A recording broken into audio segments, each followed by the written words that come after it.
Yo, yo, yo, all you beautiful lounge lizards out there. We appreciate you joining us on another fantastic Freestyle Friday.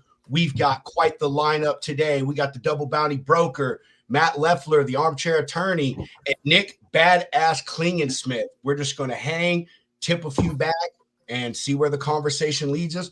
But before that, we're going to go ahead and give some love to our sponsors, lanerunner.com. New rate platform out there. We had them on the show last night. They answered a bunch of questions. Right now, if you go to their website and use first month free, you'll obviously get a first month free. And we at the Logistics Lounge will get a little bit of love. Welcome to the future of trucking with Lane Runner. Up to the minute, trustworthy spot market freight rates. Experience real time, full truckload spot market rates at your fingertips. Stay ahead with our advanced rate alert system, ensuring you never miss a market move. Gain insights with our detailed high and low paying lane reports. Make informed decisions with comprehensive market reports tailored for your business needs. Lane Runner, accurate, real-time spot market freight rates at your fingertips. Efficiency, reliability, and profitability all in one platform. Join Lane Runner today and take your logistics to the next level. Spot market, spot on. You know, I'll tell you what, bro. Where else you're going to get some love is in your pocketbook when you take all those invoices and you factor with SureLineCapital.com. When you go, you register. Use code LOUNGE365. You'll get your first invoice up to $2,500 factored for free.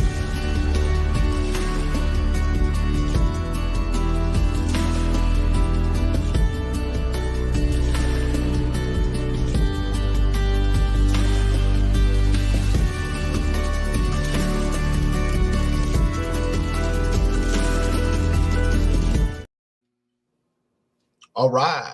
We are ready to do this damn thing today. Going to start off our usual, ask about everybody about their day. We'll start down at the bottom. Mr. Attorney, how was your day, good sir? You know, it's a great day when it's 50 degrees in Chicago. The sun is out. The grass is green. Things are looking fantastic. One day closer to Monday. I'm excited. Oh, yeah. You're the only person in the world says it. Well, except my wife, because she's off on Mondays. I will be in Las Vegas Monday through Wednesday for Manifest. So I have never attended it. I'm very excited to see what it's all about. I have a lot of things to do. So we'll see how that goes. That's awesome. That's awesome. Mr. Badass, how's your day been, brother?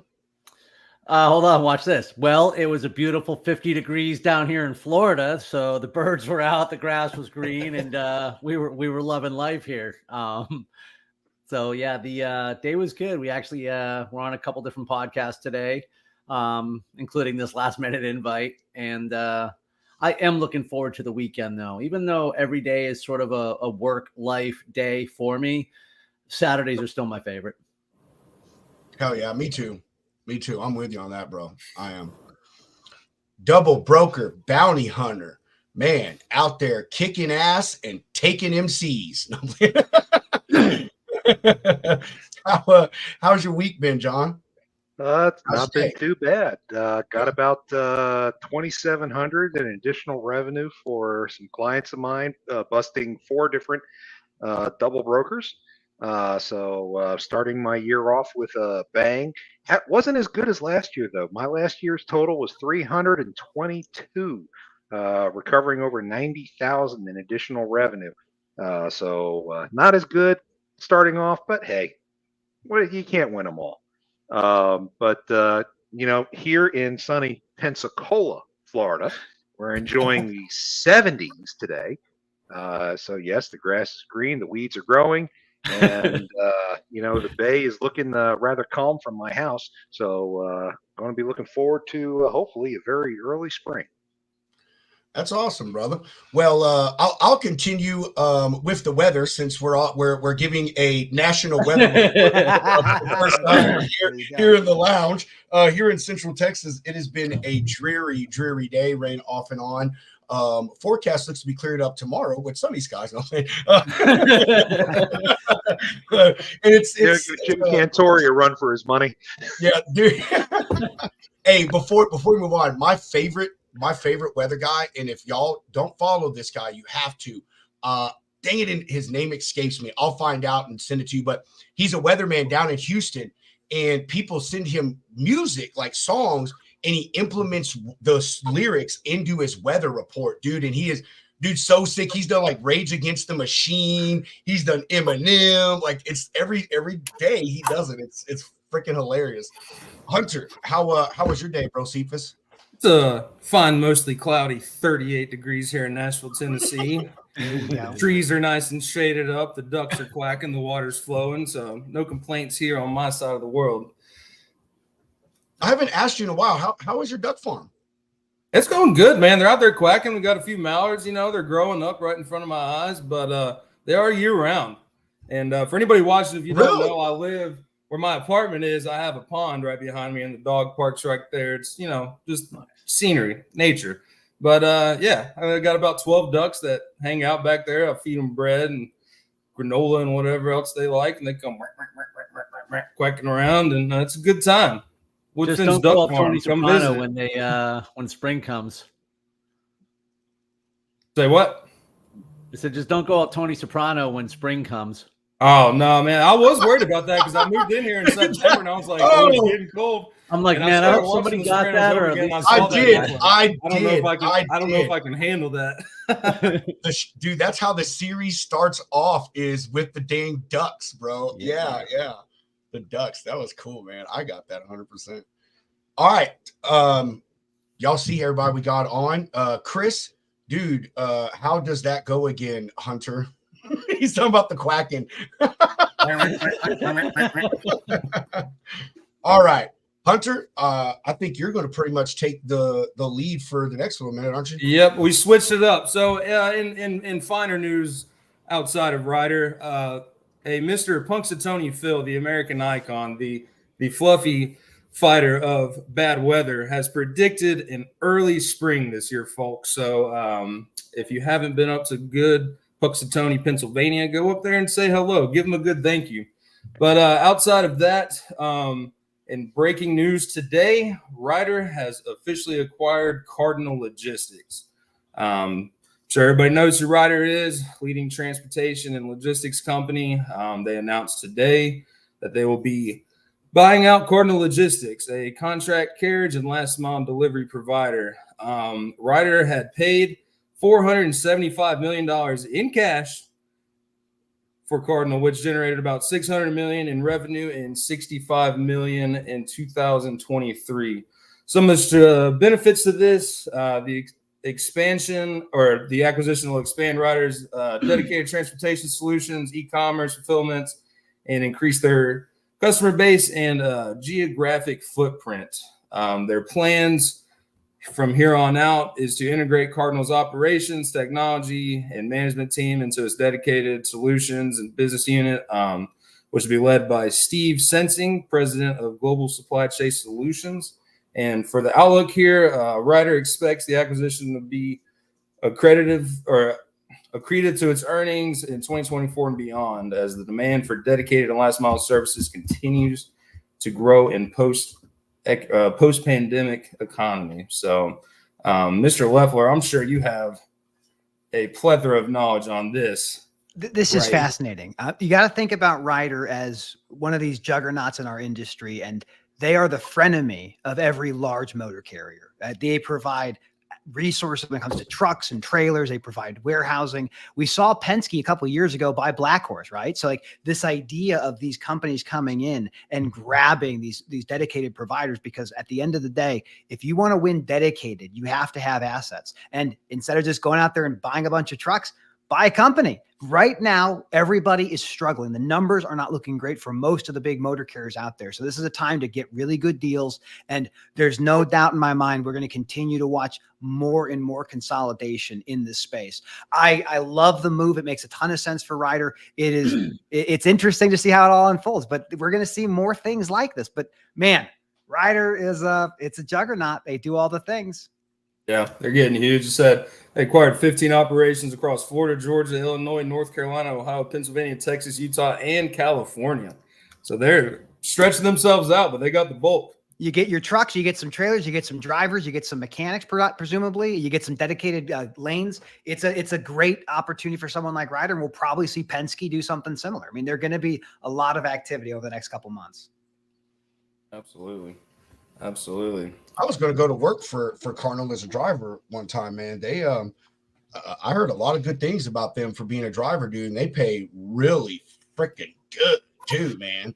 But I ended up just getting a better deal from another company. So Ryder, I don't know too much about them. So hopefully it won't be one of those situations where the company that acquires the company we know is good, and then it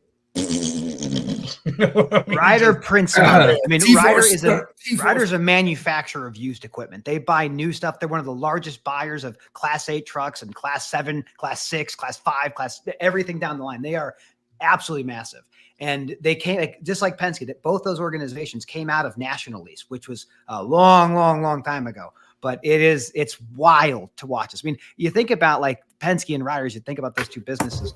Penske owns the largest Freightliner dealership in the country, Premier Truck Group. That's owned by Penske. So these companies own so many things, and it's just going to continue to happen. They do. You know, a lot of people just think about Ryder and Penske, but it's just being service centers and leasing trucks and stuff. But I mean, dude, they run logistics operations. They do brokering. Right. Like they do a ton of stuff. So. Yeah, dude, they got huge contracts. Just like Matt was saying, man, back in my earlier days at the LQT, dude, we had major Penske accounts, Ryder accounts, and some of like the companies that those accounts were handling and what we were handling. Dude, insanity. Like it's a different scale. I mean, there's very few companies on the planet that can do what they do. I mean, Penske and Ryder are like FedEx and UPS, in not like in terms of structural size, but just like how important they are in our industry. And they have tentacles, as you guys have mentioned, into everything from brokerage, dedicated warehousing, supply chain, software. I mean, they're in everything. Yeah, I dealt with them when I was a logistics operations manager in near the DFW airport. We rented some of our sleeper trucks from them, and I enjoyed doing business, at least with the place, you know, the location we were at. But I'll say they were sticklers about like maintenance schedules. That's right. Oh yeah. Dude, like I'll say, man, like if I was going to buy a used truck, I would say Ryder would probably be first place I'd start looking, because I mean they would come if we didn't bring it to them within like 7 days of the due date. They would come, tow it, and then bill us for the towing. Like, another acquisition Ryder made a year or two ago was a company called Baton, and Baton was an autonomous truck parking facility, kind of like this hybrid where human beings can meet with robots. And the newest terminal that Kodiak announced is actually in a Ryder facility. So you see these guys, they're chasing the same four things: this idea of autonomous, connected, electric, and shared. How can they follow those global trends and make themselves able to survive the next 100 years? Because these companies think in terms of decades, and they do really interesting things. I'm telling you, it is the acquisitions and mergers and layoffs, and man, I'm telling you, I have a feeling, and I'm kind of 60-40 on this, that we may see another 2023 level, if not more. You know, with the layoffs and the mergers and stuff. Like, I mean, we saw UPS lay off 12,000 people, and that 12,000, there's very, very, very serious talks about removing Coyote as a wholly owned subsidiary of UPS. I saw that. I just posted an article of a distribution center here that deals with beverages. They got bought out by Glazers. I don't know how big Glazers is, but down here. Oh, okay. So, but they purchased them only like 2 years ago, and now they're shutting down this facility, 160 people without jobs. Now, I will give them this. At least they've told everyone in advance. I think in the article, like they're shutting down in a few months. So I'll give them that much. Unlike other companies, at least they said, hey, here's what's coming. So, you know, I mean, boom, you know, this industry's always been feast or famine. There's times where it's got a lot of activity, times where it's very slow. The next two quarters, 6 months or so, it is going to be a very, very tough time in this business. You're going to see a lot of really interesting companies go under, more mergers, a lot of spinoffs, and a ton of layoffs. Hopefully, when you get rid of enough capacity, there might be that rebound that happens, maybe a soft landing, but it is not going to be a pretty picture for the next few months. Yeah, I can agree with that too. Jeff, man. Hey, I love how Jeff shaved off his mustache and he's coming over to the sexy beard side, man. I'm digging it, bro. Hey, listen, I just came on the podcast to chew out the Armchair Attorney. Why is that? Because you're so respectful of me. How are you, Bodacious Cowboy? I am doing lovely, my friend. How about you?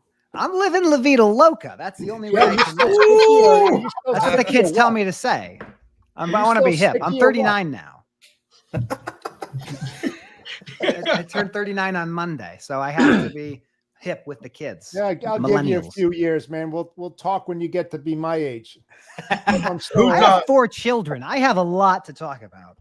Yes, dude. But you have beautiful kids, man. Like your twins are. I mean, all your kids are adorable, but I love the pictures of your twins, man. They're so cute together, dude. I was put on this earth to be a father. Like I was put on this earth to be a dad. And every day I thank the Lord for blessing me with so many wonderful things. But this is my true passion, is being a dad. And I do these podcast things because my kids want to do that stuff. I'm like, well, let me learn if I can do it. And maybe someday when you're older, you can. So I heard you and Dooner talking about that, man. How you like get them set up and like help them. Yeah, dude. Walk through. That's neat, man. I have my middle son. He's Rowan. He's helped me load the audio only of my podcast into Buzzsprout to make the podcast go distributed. So you got to get them learning. That's smart, man. You know, the child's mind, dude. I was probably better at computers when I was a kid than I am now. Is he available this weekend for some consultation? I'm going to commercialize him. Like he's 8 now, but there's a path for him. He's going to take care of dad. He's going to take care of me somehow. You just need to hire him and pay him a little paycheck so you get some tax breaks, man. He just wants V-Bucks. He just wants to get those cool skins in Fortnite. Oh, there you go. Sweet. Well, why is Jeff mad at me? Why are you mad at me? What did I do? I'm not mad. Jeff, I want to know how come the last 2 times you were come in on a the show situation and I wanted to come on. I hate flying. Okay, let me just be very clear. I am terrified of flying. I find no joy in being in a giant tube, 500 miles an hour, 30,000 feet in the air. And what Jeff is mentioning is when I was flying, there was gum on the seatbelt, like in the mechanism. And I look at it and I take my wipe, alcohol wipe, try to clean it off. It doesn't clean off. It was awful. It was and we had a nice exchange of puns, which I love. He loves kids. He loves kids.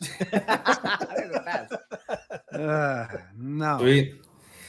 Well, lawyer question. Why are lawyers so cool? I don't know. It's just a proven fact. I don't know, man. My bank account usually goes down every time I freaking make a phone call. I got the paperwork. They're not cool. Paperwork. I am who I purport to be. See what you get when you go online for $20. Sweet. Jeff, how come every time you come on, you're just showing that shirt? You never wear it. You're not repping it, man? It's too small, man. I can't get it on. Dude, I love that shirt though. It's for sale. Right price. I'll start the bidding at $1. Oh, hey Chris, go back and watch it on my personal page, bro, so I can see that did it you, man. But anyway, whenever you get a chance, shoot Chris, but it needs to be logistics related. No, don't be asking Matt how to get out of your fucking prenup. Okay. I will always say this. Okay. And anything I say is not intended to be legal advice. Don't take legal advice from a podcast or a video. If you think you need a lawyer, you probably need a lawyer, and I'm not your lawyer. That's a very important disclaimer that I say whenever I talk about legal topics. No. All right, there you go. There you go. Incident happens and a patrol officer automatically writes ticket for failure to maintain lane. Doesn't seem to matter what state. That seems more like a driving. Is that a legal question? Yeah, you got a ticket? Yeah, call a lawyer and get out of the ticket. It's more like a driving question. Yeah. Obey the laws and then don't get ticketed. Don't consent to a search. That's the thing I would also recommend. If you were giving legal advice, but you're not. All right, guys. We got to get this on track. So, ladies and gentlemen, if you're watching, without further ado, Mr. Matt Leffler, the Armchair Attorney. And today's show is also sponsored by Medium Sized Dogs.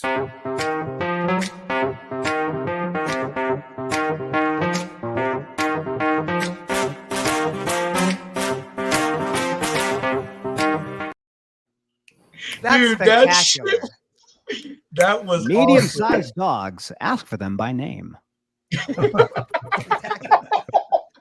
Today's Bob. broadcast Billy is brought to Bob. you by medium-sized dogs. If you have a problem that looks like it needs a medium-sized dog, trust the name brand, medium-sized dogs. Ask for them by name. Not available in California. It's very important you understand this. Listen, people, I understand what you want. You want to talk about dogs. I want to talk about dogs. Small dogs, get rid of them. Big dogs, no dice, not enter that. I want to talk about medium-sized dogs. You got a mini Australian Shepherd? Great. Is it a full Australian Shepherd? Not my style. What are you talking about? Pomeranian? Move on. I want to talk Wait a second, about one man. thing. Medium-sized dogs. 20 pounds and above. 40 pounds or less. If it's above that, move on. If it's smaller, Come on, man. Medium Let's dogs. let's There's talk no about other top dogs. compromise. Let's talk about top dogs. That's why I'm here. You don't need to focus Yeah, on it. I love yeah. it. As long as I'm Speaking of here, top there's my dogs. fish tank. Look, I will talk about medium-sized dogs till the cows come home, and they actually may later tonight because my mini Australian Shepherd is 21 pounds. That's a medium-sized dog. You Ooh, can bet that's whoa. That's textbook medium-sized dog right there. I hope my wife is watching. Holly, I hope you're watching this because this is all about our little dog, Liberty Bell, 3 years old, mini Australian Shepherd. She's a good Is girl. that your dog's name, really? Liberty Bell? Yeah, she was born on July 4th, so she is Liberty Bell. We call her Dude, Libby or Bibby or Bibby. That's a Liberty Bibby. So many names. She's upstairs napping What, right now. what are It's you, very the important. spokesman for Liberty Mutual? I mean, what the hell? When we hear the commercial, we think about her. So that's what I want people to think about is that medium-sized dog. Got me locked. But well, Matt, thanks for being on the show, brother. It's definitely an honor and a pleasure to have See you you. later. What? I got a magazine in the mail today. Look at this, The Freight Bandit. Are you ready? I'm enjoying this. See, I want to be part of the culture. I want to participate in these conversations. So I appreciate you having me on the show today. I love supply chain. I love the law, and I love medium-sized dogs. That's beautiful. Thanks for sharing Well, that. I appreciate it. For the people who don't know, who is the Armchair Attorney? Who is Matthew Leffler? Well, that's a long story. I'm a third-generation transportation guy, so I'm going to go in the way back machine. After my grandfather got out of World War II, he was a tank commander. He started his own trucking company in Central Illinois. Unfortunately, he got about 6 trucks, but unfortunately, he ended up getting polio. Went to the hospital for 6 months, went bankrupt, lost it all, moved on, became a mechanic. My dad was about 8 or 9 years old when he began helping his father fix, equipment, farm equipment and trucks and everything. It was in 1976, after my father graduated from Northern Illinois University, that he began working at Roadway. Now, I love talking about the old days. Roadway, Yellow, CF, those companies moved the earth. And this is before deregulation. So my dad worked nights in Chicago Heights for about 15 years. He moved up in Roadway. Eventually, he went to work for a company called Airborne, which later became DHL, but he was gone way before that. In 1991, he started a company called Outsource Fleet Services because at that time, outsourcing fleet services is what everyone was trying to do. How can I lower the cost of operation? And his first customer was his longest standing customer, a business called RPS, Roadway Package Systems. What was RPS? Well, that became Caliber. That became FedEx Ground. My father's business, and I got to work with him for 6 amazing years, was the largest provider of maintenance for FedEx Ground for over 25 years. We also had customers like Old Dominion and SEVA and Pitt, Ohio and UPS. And I love these companies because I love maintenance. So for myself personally, I went to Michigan State University College of Law, graduated in 2010. Before that, I was University of Illinois. Before that, I had a year at Western Michigan University where I was a Division I track and field runner. I was mediocre in Division I. I was very good as a high schooler. But what I do in this industry is I am an advocate for drivers and maintenance and everything that comes with safety. What I do these days is I have a law firm called Armchair Attorney. I really kind of turn that thing off. It's more of a thing that I use to talk about these type of topics. But I'm in leasing now. So I've been in this industry for 15 years in commercial vehicles. Generally speaking, I love trailers. Oh, I love those 53-foot boxes with swing doors, roll-up doors, whatever you want to call them. I love a 28-foot pop. I love a flatbed. I love a reefer. If I want to talk about chassis, I talk about chassis. But that is who I am. I hope that is a decent summation of what I am and what I believe. Maybe. That's beautiful, man. That's a lot to unpack. Does anybody want to cross-examine him? I cut my teeth in catastrophic truck injuries. Like that's what I did. Like my job was to defend trucking companies in commercial litigation or in civil litigation. Something horrible happened. I know firsthand what it means when you defer maintenance. I know exactly what happens when the worst thing that could possibly happen to a motor carrier happens. And I live and breathe that kind of stuff. So this is the world that I figured I can't escape it. We're all in supply chain. You can't opt out of it. Can't. Nope. This like, hey, being in logistics, it's like being in the mafia. There's only one way out. It used to be that in mafia too. I mean, that was before deregulation. Like that's what they were. Hey, I never pulled the gun out on myself. Yeah, you go to witness protection, or you get put inside a pine box. You know what I mean? Like that's it. That's the only way you get out of it. I tried to get out, and look at who I'm talking to. Exactly. Hey Nick, it's funny you say that because doing what you do now, focusing on your motivational stuff, but like I see you on so many logistics people's podcasts. Speak to who you know. That's right. Share one way or another a lot of the same experiences. So, and if nothing else, it's the network you built. Those are your people. You're right. Claudia, we are good to, I love how you changed your name. Claudia the Connector. That's right. That is somebody exactly I know told me that's a good thing. That's coined right here in the lounge. I'm glad you like that. It's okay. It's good. No, that's okay. Jeff, we get out of here, man. Yeah, that's right. Jeff, stinking up the joint since you walked in. We're pulling Jeff off the screen. There we go. Oh no, he's gone. He's back. Come on, man. She knows I love her. Up, Come on. Yeah, she knows I love her. Come on. Please. All right. This show is about Matt. Matt, what do you want to talk about, brother? I mean, anything. We could talk about what color that paint is behind you, your fish tank, whatever you want to do, man. What one thing I always like to talk about is just maintenance generally. So I think we might have talked about this before, but International Road Check is coming up at some point in the not too distant future. We know when that happens, 1 in 5 commercial vehicles will be put out of service because they are unsafe at any speed. And so many motor carriers, whether you're an independent contractor or a decent sized trucking company, one breakdown away and you're bankrupt. This is crazy, man. That's like right. this, what we live in, what we accept as being okay. Imagine if you're buying milk from me and I have 5 gallons of milk and I say, one of these gallons of milk is dangerously unsafe. And you'd say, well, which one is it? I'd say, I don't know. You got to buy one though. We accept such level of mediocrity. We ought not to do that. And I know there's a lot of things about, different types of regulations we can have, but I just like us to enforce the existing regulations. And maybe DOT can mandate 2 inspections a year. That'd be pretty cool. But yeah, that's the stuff that gets me going, man. It's trying to understand how we are where we are. And you can't understand where you are unless you know where you came from. And you can't know where you're going unless you know where you are. So you have to know where you came from before you know where you're going. It's crazy, but it's a great business. Matt, you need to quit every job that you're doing right now. And you need to be like the TV spokesman. Like you need to be the new Billy May. I'm serious. That's what you need to do. Quit everything else and focus on that. One of my favorite fake advertisements I ever used for a podcast that I did was the Dwarf Planet series. And I'll use what I talked about the Dwarf Planet series. Today's broadcast is brought to you by the Dwarf Planet series. Did you know that 25% of the mass of the asteroid belt is actually the Dwarf Planet series? Dwarf Planet series has achieved hydrostatic equilibrium, which means it looks like a ball. So if you're looking for a really good dwarf planet, it's time to get serious with Ceres. It's great. It's beautiful. I love it. It's so good. How do I purchase that? I need a blank check sent without. Would you mind narrating my audiobook for me? Yeah. I narrated a book. I narrated a short story that Chris Mayberry put out last night on a post that Timothy Dooner made. It was so much fun. Written by Matt Leffler. I'll read anything. I have a desire to do this. Like this is actually an interesting kind of segue. So, when I was a kid, my dad began traveling when I was about 6 or 7. He'd be gone for like 6 weeks at a time, and I had a speech impediment. I had a significant lisp. And I had a very significant stutter. And I spent years in speech therapy trying to navigate the way of not sounding like somebody you couldn't understand. I also had a thing called vocal nodules. They were bumps on your vocal cords that made you have a raspy voice. So when I was a very little kid, like let's say first, second grade, the nickname that I got was Duck Call Boy.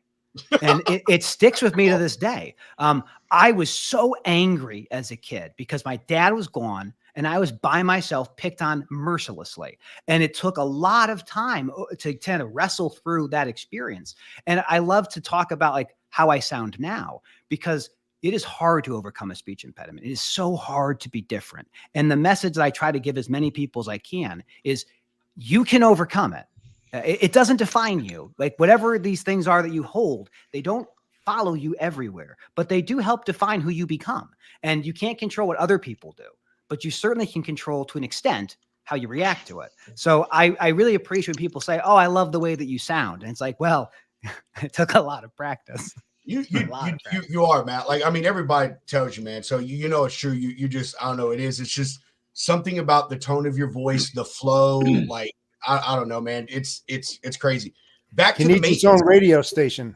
He does. I'm serious, man. He does. Seriously. Maybe Fire Crown will give me a call. Craig, I'm listening. I'm waiting for the phone call.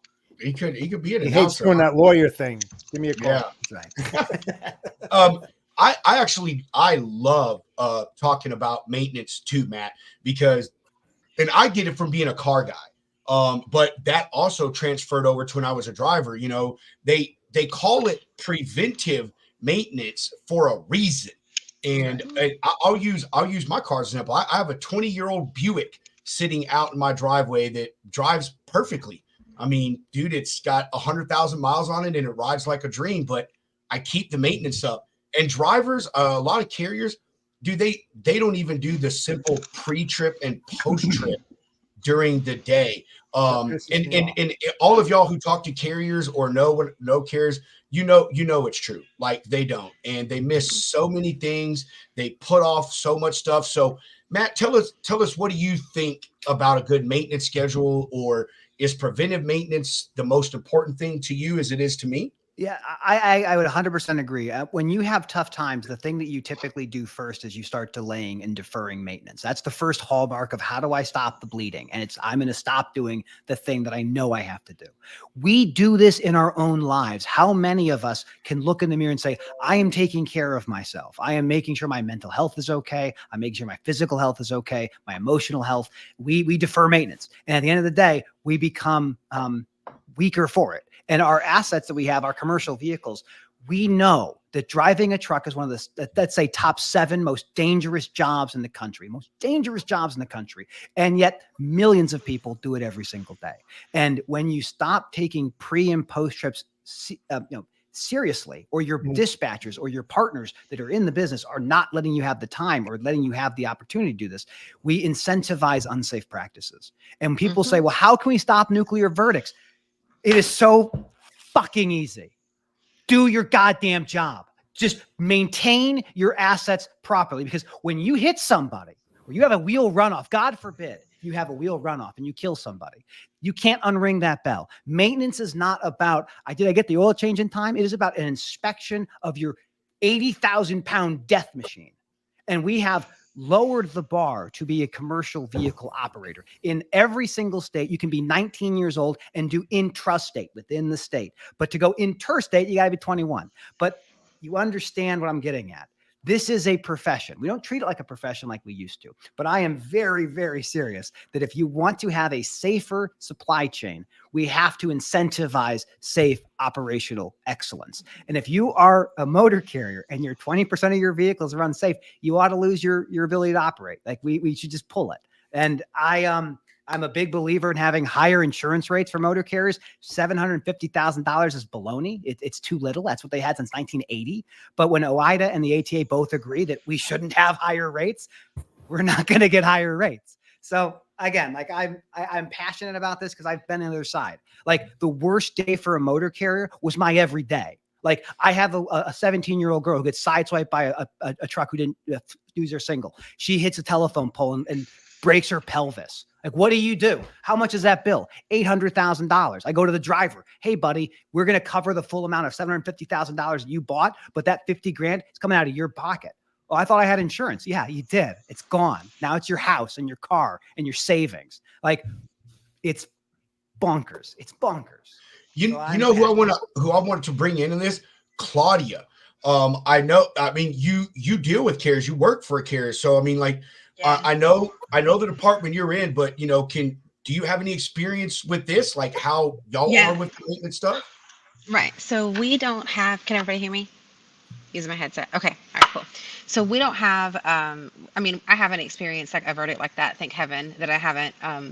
But on our carrier side, and I will say, I mean, we run mostly owner operators on our carrier. And I'm telling you, there are days that trying to get a driver to do a pre-trip, it's like, can you send me the paperwork? Can you do a pre-trip? And so we have instituted some things that I think that our insurance company has been nicely proud of us for. We started using a software called Whip Around, and it is, I don't know if any of you guys are familiar, if you're not a carrier and haven't been on that side, but it's essentially it's an app drivers have to have, and it is a literal online pre-trip that they have to do every time they start. And we get alerts, so our safety department gets alerts when they don't do those pre-trips.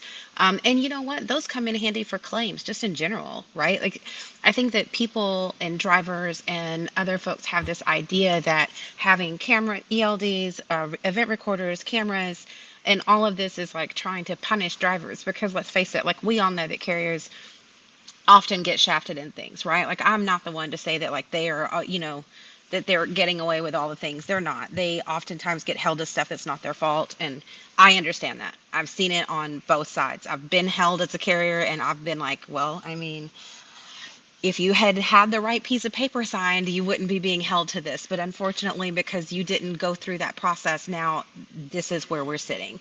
And so I've seen both sides, but those whip arounds, those videos, the having an actual record that you can constantly get to for those pre-trips, that's valuable. I mean, I'm sure Matthew can speak to that. I know Whip Around well. That's a great product. I mean, we fight for electronic bills of lading, but the electronic DVIRs or electronic inspections, so important, so useful, and it's a great practice every motor carrier should be using. Yeah. And one thing I wanted to chat with you about, because I'm not going to be able to stay on for a whole long time today, Matthew, is that what I think that some people don't get on the brokerage side, they're like, we're a broker, we can't be held liable. And look, like, I would love to explain that. Can you tell him? Can you just tell him? So this is a really good question, and it's going to take me probably 5 minutes to explain. So I apologize in advance. There's this understanding about brokers and the liability of a motor carrier who behaves badly. What is the responsibility of the broker? What liability do they have? The answer is it depends. So there's a thing called F4A. It's an act of Congress that basically carves out that brokers are responsible for route, price, and service, and that is all they're responsible for. So in some states or some federal jurisdictions, you get different outcomes. So I'll give the example of C.H. Robinson in a case that was out in California. A driver is hired by Robinson. Robinson was contracted by Costco, and the driver has a catastrophic accident. And they sue the driver, obviously, but the driver has almost no insurance. So they go to Robinson and say, you're big, you're really sophisticated, you should have known that this guy was a chameleon, and you're in trouble. And C.H. Robinson fights this case, and in the district court, in the Ninth Circuit Court it's like in the Ninth Circuit, but the district court, the lower court, they are found that they could be liable. They appeal that to the Ninth Circuit Court of Appeals, which is the federal circuit in California, Washington, and Oregon. And the Ninth Circuit says, yes, a broker can be held responsible for negligently hiring a motor carrier. And then C.H. Robinson appeals that to the United States Supreme Court. And they say, please, please, please tell them that they're wrong. Tell them that I can't be held liable. And the Supreme Court does not have to hear these cases. You petition, you ask for permission for hearing your case. It's called a petition for certiorari. And the Supreme Court's like, no, go away. And then you have a case called Global Trans v. Yee. That's a case here in the Seventh Circuit Court of Appeals. Seventh Circuit is like Illinois, Wisconsin, Indiana, all that. Same set of facts. Motor carrier does something really, really bad. Someone has a catastrophic accident, someone dies, and the decedent's estate, the people who represent the dead person, sue the motor carrier and the broker. They sue Global Trans. Global Trans goes to the Seventh Circuit Court of Appeals. And the Seventh Circuit Court of Appeals says, under F4A preemption, brokers cannot be held liable for the negligence of a motor carrier. So that means in that jurisdiction, in that circuit, you cannot be held liable as a broker for negligently hiring a motor carrier. Global Trans did not want that case to go to the Supreme Court because they had just won. But Yee, their team, they petitioned for certiorari and said, Supreme Court of the United States, we now have two circuits that are conflicted. The Ninth Circuit and the Seventh Circuit are looking at the exact same law, the exact same words, and they got a different opinion. They got a different outcome. This can't be right. And the Supreme Court says, I don't care. That's fine. Go away. Let the circuits continue to fight. So there's another case in the 11th Circuit. That's, I think, like Florida area. That was a case where Landstar had a load stolen from somebody with a bunch of electronics in it. And they sued the broker and said, broker, you let this random guy come in and take this load of a bunch of equipment. And in the 11th Circuit, they did the similar thing to the 7th. They said, they're not responsible for this. That's not their job. They're here to provide a price, a route, and a service. So this idea of can a broker be held liable is the answer is it depends. There is no consistency in the United States. It differs based on the city or state that you're in. But it's important to note, and I will say this just real briefly, insurance has two duties. Insurance company has a duty to defend, which is the right of the insurance company to give you an attorney and pay for that attorney to fight on your behalf. And they have a duty to indemnify, which is if you're found responsible, they have to pay money to the person that was injured. Those duties are different, but duty to defend is much, much broader. It's a bigger duty. So there's a lot of brokers out there. And if you're a broker and you're listening to me, let me be very cautious. This is not legal advice for you. You should have insurance. Because even if you might not be found liable, that litigation will cost you without insurance $30,000 to $50,000 a month. And I, as a lawyer, can hurt you deeply. Oh, the things I can do to you. I can subpoena all of your records, all of your communication, any processes that you utilize, any communication systems, text messages, social media, whatever you do. And I'm going to find out the pattern and practice of how you do your job. And if I find one flaw, I'm not going to say it was this truck driver's bad day. I'm going to say it was the pattern and practice of the brokerage who made the mistake of hiring someone they shouldn't have done. All you have to do is look at the Werner case in Texas, where a truck driver who did absolutely nothing illegal was found to be responsible for $90 million. It was appealed to the appellate court in Texas, and that Werner lost there. The interest on that now is over $130 million. And they're at the Texas Supreme Court saying, oh, please don't make us responsible for this driver who crossed the center line, collided with our guy head on, and killed one kid and paralyzed another. This is crazy. This is bet the farm litigation. So I hope that answers your question, Claudia. The answer is it depends. I just want to say, I would hate to see you on the other side in a courtroom. As long as you're sitting at my table, we're having a good time. But if you're sitting at the other table, I'm running. When I litigated, I was brutal. But the problem with litigation is you only get to do like one case a year. You don't actually go to trial that often because everybody settles. Werner's challenge in that case, can I tell the story, Pedro, real quickly? Yeah, Matt. Yeah, of course. So what happened in the Werner case was a driver. I'm telling from two different stories. One side from the plaintiff, one side from the defendant. This is the defendant's story. This is Werner's story. Our driver was traveling under the posted speed limit. Oh, I love this. Right. Our driver was driving under the posted speed limit. The vehicle he was operating was well maintained. It was in no mechanical defect. Our driver never lost control. Instead, another vehicle from the opposite side of the traffic crossed the center line and hit us head on. We should have absolutely no liability. And you hear me say, that sounds pretty good. That's a good argument. Now, here's what the plaintiff says. This is what the plaintiff says. That driver had been operating that vehicle for only 7 days. Their trainer, who was supposed to monitor them, was asleep in the back. Every other driver on that road on that snowy day was going 20 or 30 miles an hour slower than the Werner driver. And in fact, the dispatcher for Werner said, you get this thing on time. Do not go slow. Move.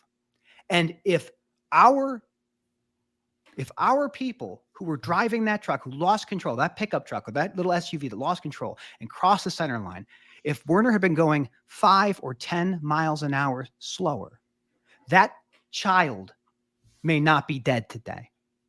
That other child may not be paralyzed today. But that company, that has a pattern and a practice of saying, get the freight moved at any cost. I don't care that you've only had 7 days on the job or that you've never driven in snow, let alone been trained in snow. And that is what went to trial. And the jury looked at that case and they said, the driver for the SUV that lost control was responsible, let's say 10, 15%. The driver for Werner, brand new driver, they're responsible 10, 15%. Werner, 70%. They self-insure the first $10 million. Everything above the $10 million goes to the insurance policy. So that case, every single company in our industry has looked at that case. Because if you're a broker and you had that truck as one of your trucks, that could be your liability. That could be you going out of business. Werner's a very, very, very well-funded company. They're going to be just fine. But if you're driving in Texas, you have to ask the question, am I responsible for some other person on the other side of the road losing control and smashing me? I, for what it's worth, side with Werner. I don't think they should be responsible for that level of liability. However, the fundamental rule, as any lawyer will tell you, never litigate a case with a dead child. You will not win. No one will be sympathetic to your position. They will look at you and say, how are we going to help this poor family? And that's the outcome you get. That's the Werner case. That's the biggest case in my mind we should be thinking about over 2024 and whether or not that gets overturned or not. It's wild. Matt, how is it decided what rules are applied? Like, so we're based in Arkansas. Mm-hmm. But as a brokerage, our company runs all over the U.S., Hawaii, like all 50 states. So is it where the incident happens, where the carrier is based out of, where the brokerage is based out of? How does that? It is almost always the site of the accident.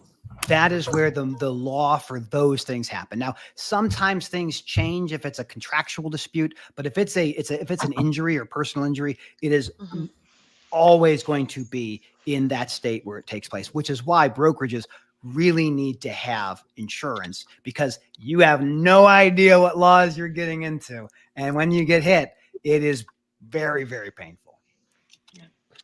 So I want to. Oh, sorry, Claudia. I'm sorry. I thought you were done. Go ahead. I don't mean to hijack. I'm sorry. This is what I love. This is I live for this. This is what like the world. I just like my world. Yeah, I just want to touch on it before the conversation travels off, because I know how we get in the lounge. Yeah. I'm staying on. So I think that's what I try to express on our side. Like whenever we're talking about risk, like I talk to other brokers, I'm like, I feel like you're not hearing me when I say, like, people think the risk is only, and y'all, I'm not diming anybody out. I'm just saying, as a whole across the industry, on the ops side, on the sales side, you're going to hear, well, the calculated risk, we're making an exception in this case, and those kind of things do not work. And because on the mindset of sales and on the mindset of like an LC, it's like as far as you can think is the amount of the load. All you can think is like, well, the only thing we might lose on that is the amount that we pay the carrier. No, we could all go home tomorrow. Well, not tomorrow because it takes a while, but like we could all go home because of a bad decision made of putting a carrier on a load. What I love I feel like sometimes I'm a little dramatic about it, but no, for real, y'all.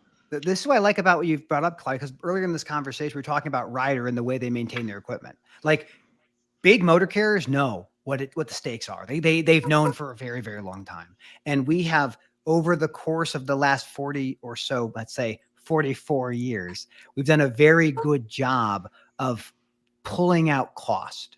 And you pull out cost one thread at a time. And each thread that you pull is just a little bit more closer to having a supply chain that is fragile and malleable and breakable. And we get into a position where it is better to be cheap and go bankrupt than to do it correctly and safely. And this is the feature of our supply chain, not the bug of the supply chain. This is exactly how it runs. And it's terrifying when you think the level of unsafe equipment, when you think about the levels of insurance these companies carry. Some carry none, some carry $750,000.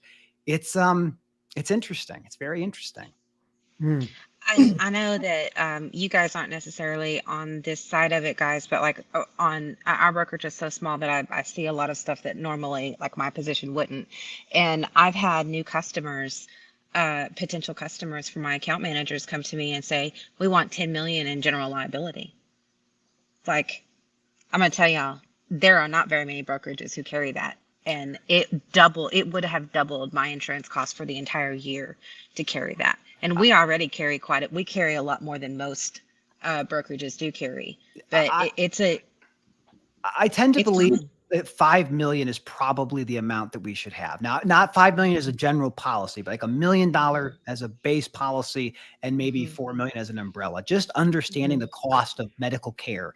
And for brokerages too, I mean, this is the nature of what happens. So when motor carriers have very little insurance, we as lawyers go, well, who's got the next pocket that I can go after? And the shippers are really, really good at being like, not my problem. Like, I hired you, broker, so you're my intermediary. You hire the carrier.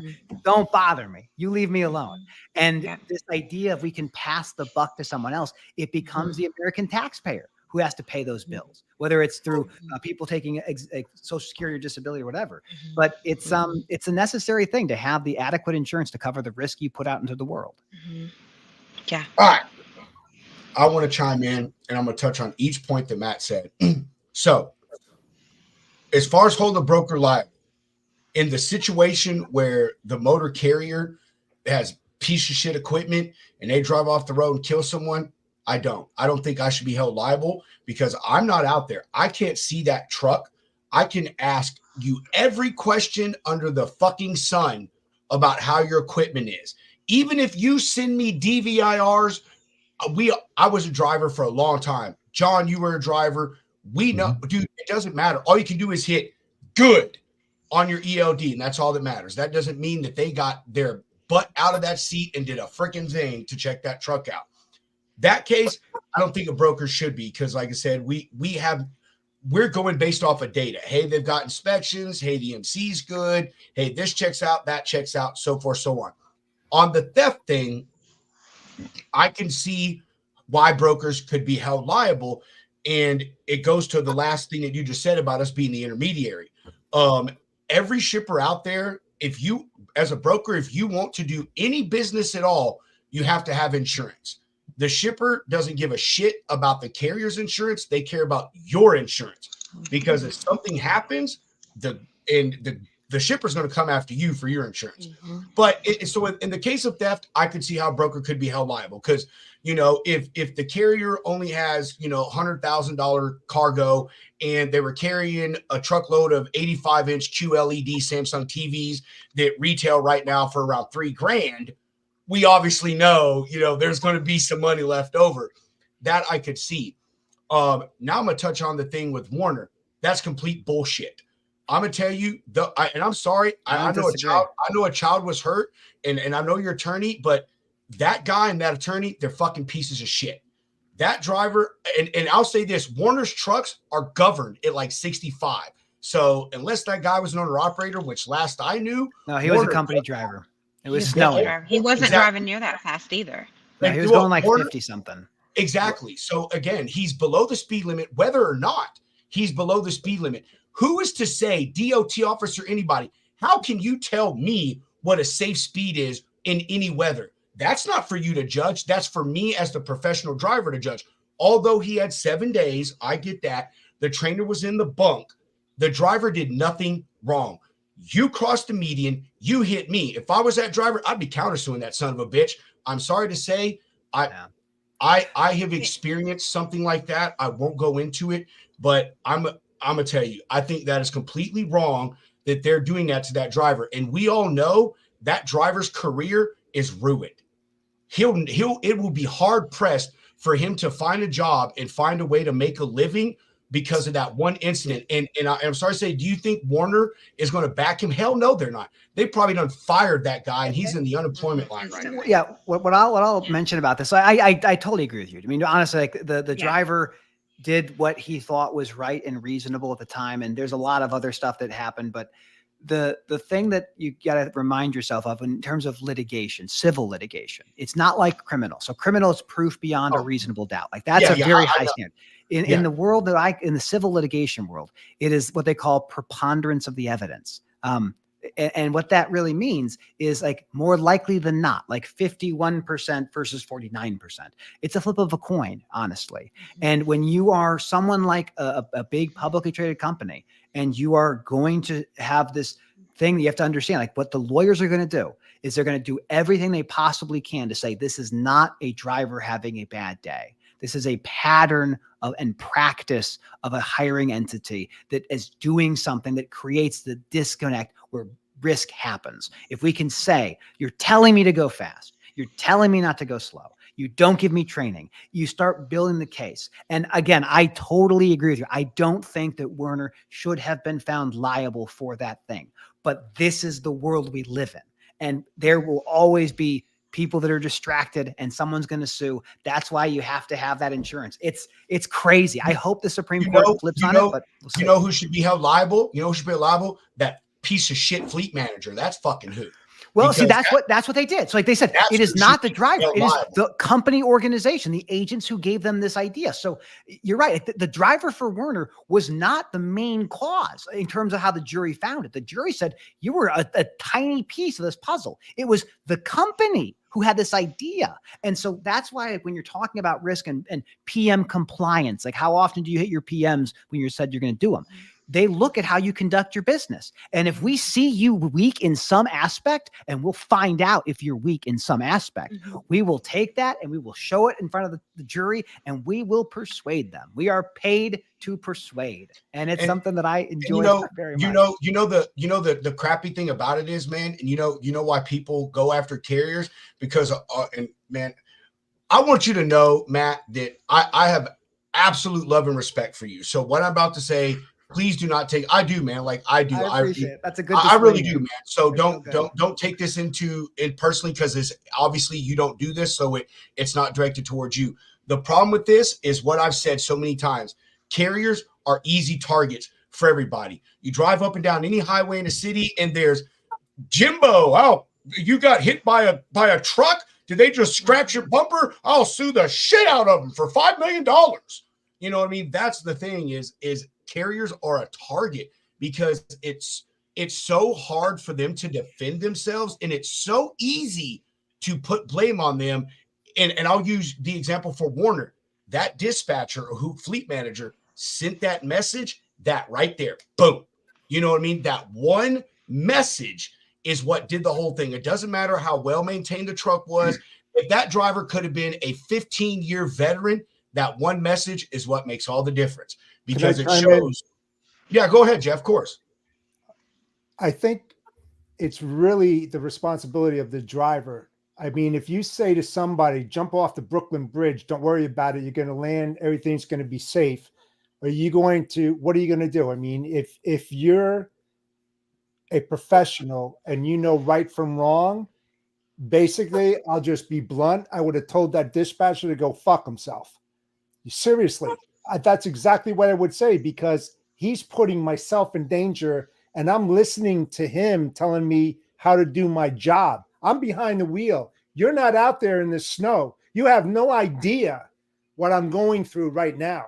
You know, it's the driver's fault, I would say, because listen, you got to be smart behind the wheel. You know, don't act like a dumbass and listen to everybody that tells you what to do. Pull over to the side and say, no, it's too dangerous out here. I cannot drive in these situations. You're not out here. See, I wish that was the case. I mean, the problem is like this driver doesn't know. 7 days. 7 days. They don't know. I would agree with that. I would agree with that fully. But again, the guy was going 50 miles an hour. Unless someone can show, and I mean, unless I've seen the pictures from that day and how the roads were, then I'm telling you, 50 miles an hour in what's Texas snow, that's pretty slow, dude. I And mean, that's snow that's in an area that's not used to dealing with snow is very dangerous. Dangerous. no, Well, it is. here's But the thing, guys. It's not the thing is, y'all, it doesn't matter if it's the true. driver's fault. What we're talking, I mean, it does, but in this case, it's not so much did the driver do something wrong. We're talking about the courts holding Werner liable. We're Agreed. talking about Yes. holding the company liable. And that's where my rub is and why I get all hot-headed and quote unquote passionate whenever I'm into this. Yeah, I'm passionate Is too.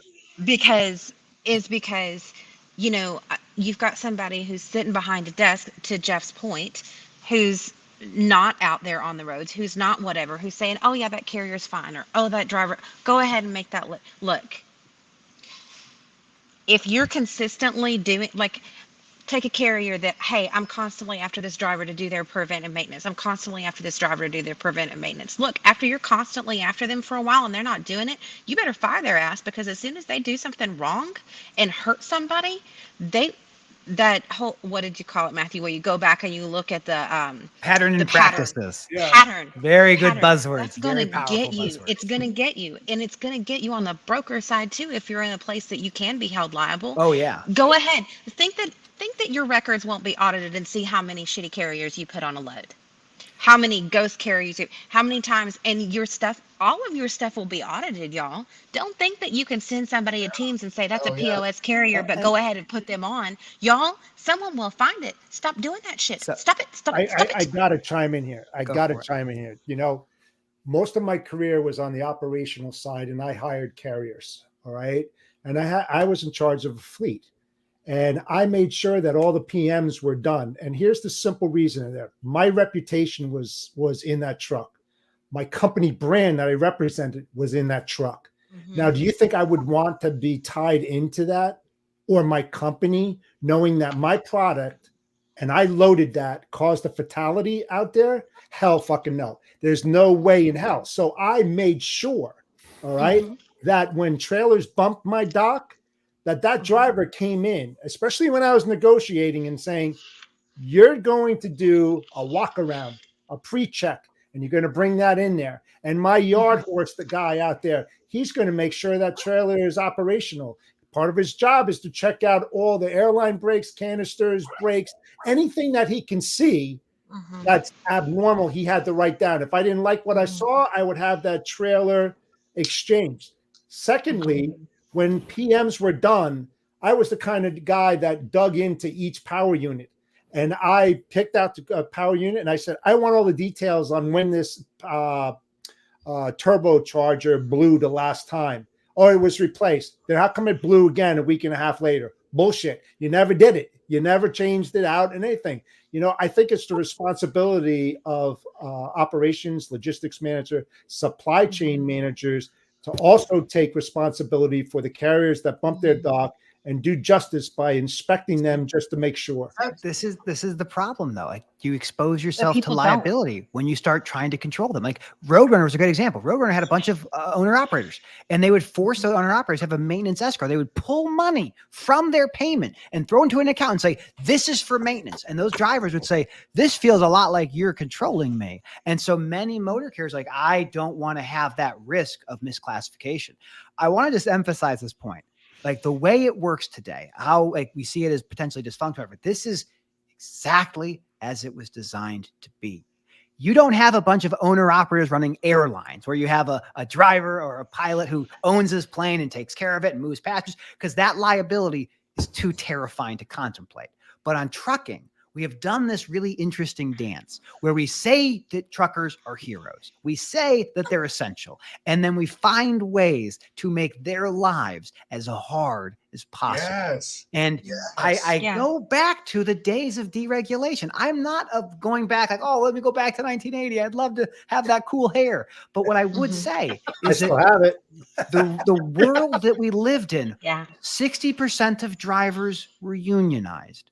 They worked for motor carriers who they didn't have brokers. Brokers didn't exist in the way that they do today. And LTL and truckload were not different. They were the same. It was trucking. It was a trailer filled with a bunch of stuff or not a bunch of stuff. And we watched like 16,000 motor carriers before 1980 to hundreds of thousands today. And when we say things like, well, we believe in safety and maintenance, and yet 1 in 5 commercial vehicles fails international road check, it goes to the point of this is not good enough. Yeah. For the last 44 years, we've been like, this is probably good enough. It's not even close. It's not even close. And we have big industry saying we should have tort reform. There's nuclear verdicts. This $10 million is like Hiroshima or Nagasaki. It's designed to make people feel an emotion, anger, revulsion, whatever. It gets you engaged. But this is why I champion this business, because I know the last generation is not going to fix it. It's going to be what we do now. And having platforms like this to tell the story of what it was like when you could buy a house, buy a car. What did drivers make in 1980? Average was $38,000 a year. Adjusted for inflation, it's $110,000 to $120,000. It's different. It's not a profession the way it used to be. To get in trucking, sorry, I'm rambling. I get excited. Matt, I got to ask you this question. What do you think about drivers for pre-checks saying, I'm not doing it because I don't get paid for it? That's part of your job description. It is part of the DOT requirement. Exactly. You must do it. You have no option not to do it. But what this really does, in my opinion, push us more closely towards is autonomous trucks that check themselves and mechanics on site who look at them. The idea of trying to drive out cost is going to be done through automation. Give it 5, give it 10, give it 15 years. The middle mile will it will change in a way we cannot undo. I am very confident that is. Hey, before I tell me another thing, man, I'm glad you brought the autonomous. I never thought about that.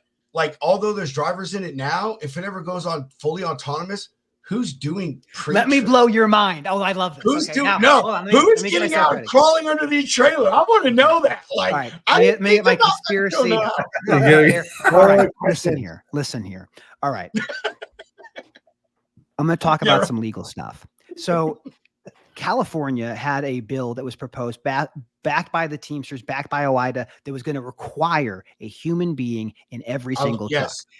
Governor Newsom vetoed that bill. Yep. Now, we had last year, earlier in the year, a thing called an advanced notice of supplemental rulemaking. That is a legal thing when the FMCSA says, hey, guys, we're thinking about doing something. What do you think about it? And that advanced notice of supplemental rulemaking was about level 4 and level 5 automation. Let me define those terms. Level 4 automation is a remote operator. It's a drone pilot.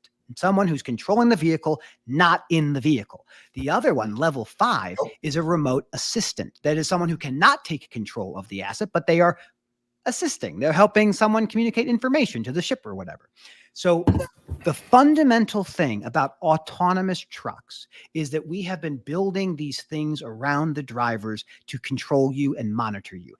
Outward-facing cameras, driver-facing cameras, speed governors, everything. So what is the future of transportation? It is 4 trends. I've talked about them before. Autonomous, connected, shared, and electric. Or you can call it ACEs. That's what it stands for. Autonomous, connected, electric, and shared.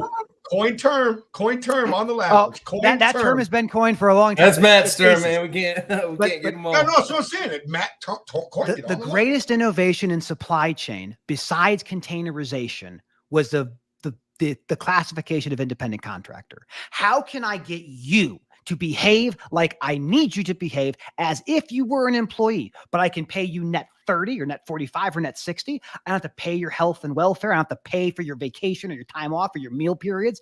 That innovation drove out so much cost, but there's so much more cost to capture. The biggest cost in operating a commercial vehicle is fuel and labor. Assets and maintenance and tires and insurance are next. But those two, the fuel and the asset and the labor, are the 2 biggest costs. So what do I see in the world of autonomous? They will have more inspections. You will have to inspect them at the beginning, after every single trip. You will have mobile mechanics. So why does Cox Automotive, the company that is owned by Cox Enterprises. Cox Enterprises owns a telecom company, Cox Communications. They bought Dickinson. They bought FleetNet. They fundamentally believe that they are going to have mobile mechanics servicing autonomous vehicles. And that is what's going to be the future. They will have more inspections because our regulators will look much harder at the robot than they look at us today. Us today is garbage. 1 in 5 is garbage. That's terrible. That's a terrible, terrible metric. The robots will be better.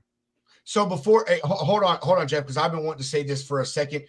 Somebody remember about the autonomous thing? I love talking about autonomous vehicles and EVs because, man, I can almost crush almost anybody in that conversation. Probably not Matt, but almost anybody.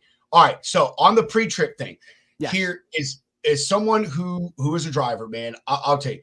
I was a stickler about it. I got trained by a really good guy. His parents had like 40 years between them. When he trained me, he taught me very good habits, like do your pre-trip every single day, do a mid pre-trip when you stop, walk down, when you get out, walk down one side of the truck. When you come back, walk down the other, take a quick peek at the end of every single day, check your shit out. Because if you, at the end of the day, if you check your stuff out, you're stopped, you're off the clock, you're in a truck stop, you can take it to the shop right there and get your tire changed, your airline fixed. You know what I mean? Now, here's the thing. And I go back to the pre-trip on the EODs or whatever system. All you got to do is click a button. There is nobody there, driver or a company driver, owner, operator, nothing. There is nobody there making them do it. I can tell you that 95% of the drivers that I saw when they left the truck stop that morning turned their fucking truck, or this is the stupid part. They got out, went inside, got their coffee and their food and everything else, came back out, hopped in their truck and left. No pre-trip, no nothing. Yep. I was one. I didn't care if it was 5 degrees outside. I did a pre-trip. I have both my sons that can confirm that because I even taught them how to do proper pre-trips and post-trips. And that's the thing is we can preach about it all we want, but there's nobody out there watching these people. And I go back to the thing we talk about preventive maintenance. Pre-trip goes into that. Like, absolutely, it is the most common inspection you have to do. 100%. Yes, dude.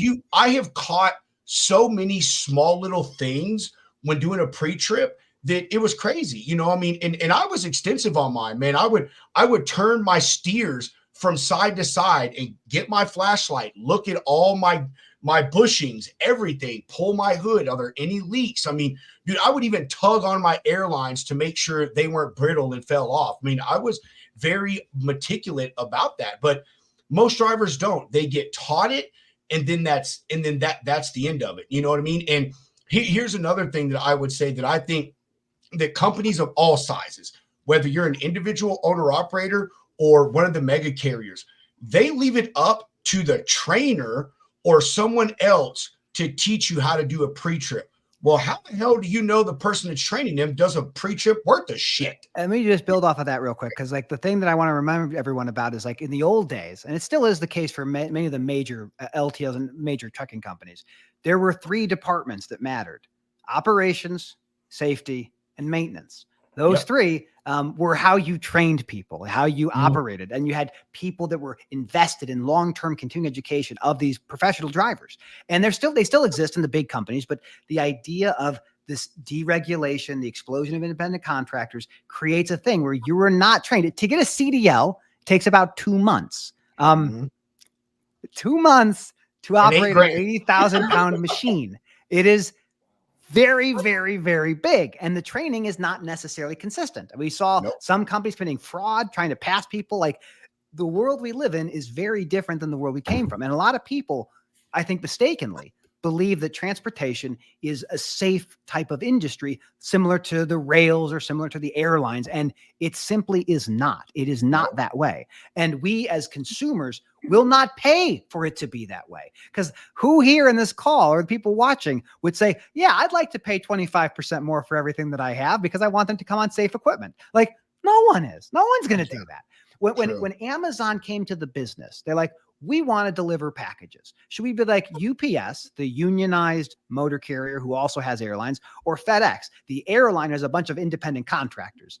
Which one gives us the most money? Oh, let's do that one. Let's not do the UPS way. And this is the thing we're in. Like, that's a business model that is ultimately not going to be successful in the world we live in. And as Thanos so famously said, dread it, run from it, destiny arrives all the same. And that end of that company, we see it. It's going to happen. We saw yellow. We never thought yellow, but I have so much more love and respect for you. The fact that you just quoted Thanos and Marvel. The Mad Titan. It's fantastic. I love the character, but I'm a huge Josh Brolin fan. Like, I love that freaking guy, dude. He's freaking awesome. He was great as Cable too. Yes. But I mean, I don't, man, the thing is, and this actually just came to me, and man, I may catch some slack for this, but here's another thing with these carriers is, when do you have to get an inspection mandatory? Once a year. Who's to say that carrier's done a flipping pre-trip in 3 months? Absolutely. Hey, sorry to say, carriers, you can kick me in the face all you want. I'm a broker, you do anyways, but maybe once a month, maybe once a month. Take that truck in, and you've got to have that sticker redone every single month. God, and that would be too terrible. I would say this. I would say I don't disagree necessarily. California is the most robust with the BIT program. That's 4 inspections a year. That's still pretty. I could do that. I like that, man. That's what the LTLs like. If you're an LTL provider, like you're OD, you're Pitt, Ohio, you are touching that equipment every 3 months. But what I would say is, I would like to see the FMCSA make a move to require 2 inspections a year. That would be such a fundamentally important move that I believe would actually drive safer equipment. Now, it would be expensive. I agree. It'd be tough, but I think that's the move we have to do. Because if we as a society say 1 in 5 is good enough, then we are doing a disservice to everyone on the road. The goal of our industry, at every industry, is that you get home in the same condition that you left. And if we can do that through preventative maintenance, oh my goodness, wouldn't that be a thing? And I'm with you. I think more inspections are necessary, but there are powerful, incredibly powerful lobbying interests that are adamantly opposed to any regulation that would require additional levels of inspection, because it costs money. And us as consumers, we don't want to spend the money. Sorry. I got to go on mute. Someone else go on. My wife's telling me about the cat's vet visit. So I could recite some poetry. Maybe that would be helpful. Well, yeah, I've actually got a couple questions for you, Matt. I want to shift the gears a little bit. Yeah, everyone else here is mostly broker centric. Okay, I'm more carrier centric. So please don't shoot the messenger, and don't worry, Pedro, I'm not going to slap you anytime soon. I've been dealing a lot in my work with fraud prevention, dealing with guys who have been holding cargo hostage and getting freight guards for that. Now, the way I've always understood it is that there's only one situation in where holding freight hostage is an acceptable practice, and that's when there's no reasonable expectation of the carrier getting paid. What is your take on that whole kit and caboodle there? Man, it's the only leverage you have. As a motor carrier, keeping the freight is the only thing you have. I look at the case with IKEA. This is a case, IKEA is suing Convoy and a bunch of motor carriers, and it's for $524,000. And they're basically saying, we don't know who to pay. So these motor carriers have moved stuff. They've given up the freight. They have no strength. They have no skin in the game to get paid for the stuff that they have. I don't like motor carriers keeping something, but that reasonable expectation of payment, that's going to depend on the state of what they consider reasonable expectation of payment. Because that's a question that the state would have to answer, like in the courts. I don't have a strong answer for you, John. Like the reality is, like, there's not a lot of other levers a motor carrier can pull. And if they're thinking they're not going to get paid, that's a lever they're going to try and keep. So it's hard to say. I don't know. One of the things that I've been talking about with my clients is, if you have a rate confirmation, that's pretty much promised that you're going to get paid. You need to freaking deliver the load. Even if there's still a dispute between the carrier and the broker, maybe it's an accessorial thing, maybe it's maybe you're dealing with a double broker situation. The scammer promised the carrier $4,000, the real broker's only paying $2,000. Whatever that is, once you have the real carrier and the real broker connected, and we know the freight's supposed to go to the right place, it needs to deliver. It just needs to be there. You can still haggle about it after it's over, but it needs to deliver. I'm with you. I think safely delivering freight on time and undamaged is, again, one of the most difficult things in this country to do. And if that's what the contract says to do, and you're fighting about some miscellaneous things, that's one thing. If you're talking to a broker who might be going bankrupt and you're like, I really just want to make sure I get paid for this thing, I understand, because these guys and gals are one bad move away from bankruptcy. And if That's you're true. in those desperate situations, like, you're going to use every lever you possibly can. So I don't know. I don't have a strong answer, but I do understand your position. Let me expand on that a little bit more. Let me go back to UCC rules when it comes to lien of carrier. Okay, if a carrier basically is told, I can't pay you for this load, the broker sits there and says that, or they say, hey, you were late, I'm not paying you for the load, and the carrier still got loaded. Of course, now he can go ahead and hold the load to do whatever he needs to do. Is that when we roll into the execution of the carrier's lien in order to be able to try to sell the cargo? And if that is the case, what is the proper procedure for being able to do that? Because as I understand, there's a whole bunch of things that have to happen. You have to notify the beneficial cargo owner. You have to do all sorts of different things in order to legally do that. Otherwise, the carrier can be completely screwed because they didn't follow procedure. Yeah, What is the procedure for doing that? That is not an area of the law that I practice. So I would tell anybody is don't take legal advice from a podcast or a video thing. I would also say you should consult an attorney. Every single business, whether you're an owner operator or you're a larger carrier or a larger broker, should have a lawyer on staff, or not on staff, but on call, who you have a relationship with. Just like you do preventative maintenance on your equipment, you should do preventative maintenance on your legal contracts and your understanding of how the law functions. So I would say, John, I don't have the answer for you. If I had time to research, I could probably get you the answer, but I would say that it's a process like anything else. And you want to get the lawyer who specializes in that field to make sure you do it the right way. Because to your point, you do it wrong and you could be in a lot of trouble. Well, fun fact, we're about to launch Logistics Lounge Law. So a couple weeks. I'm an employment guy. I do contracts. That's my jam. You misclassify someone who's supposed to be non-exempt to make them exempt, like TQL, all these other things. That's stuff that I get. That's a fascinating case. Like that TQL. Have we talked about that? Can we talk about that, Pedro, that case? Oh, absolutely. I missed it by 2 years, man. Okay, so this case. Guys, I gotta go. Goodbye, Jeff. Have a good weekend. Later, Jeff. I'm gonna bounce in about 7 minutes. I have to get ready for dinner, but I will say the story about TQL. Thanks for coming, Jeff. So what happens in this TQL case, it's a class action lawsuit in the state of Ohio. And what happened is TQL had taken entry-level freight brokers and classified them as salaried, saying we don't owe you overtime. So the compensation these people were getting is like $36,000 to $39,000 a year. They're working 60 hours a week. They're working weekends. They're being on call, all of these things. And a lawsuit is filed in 2010, I believe. And the class action lawsuit gets 4,500 people who participated as class members who were told that they were salary and not hourly. And it gets bonkers.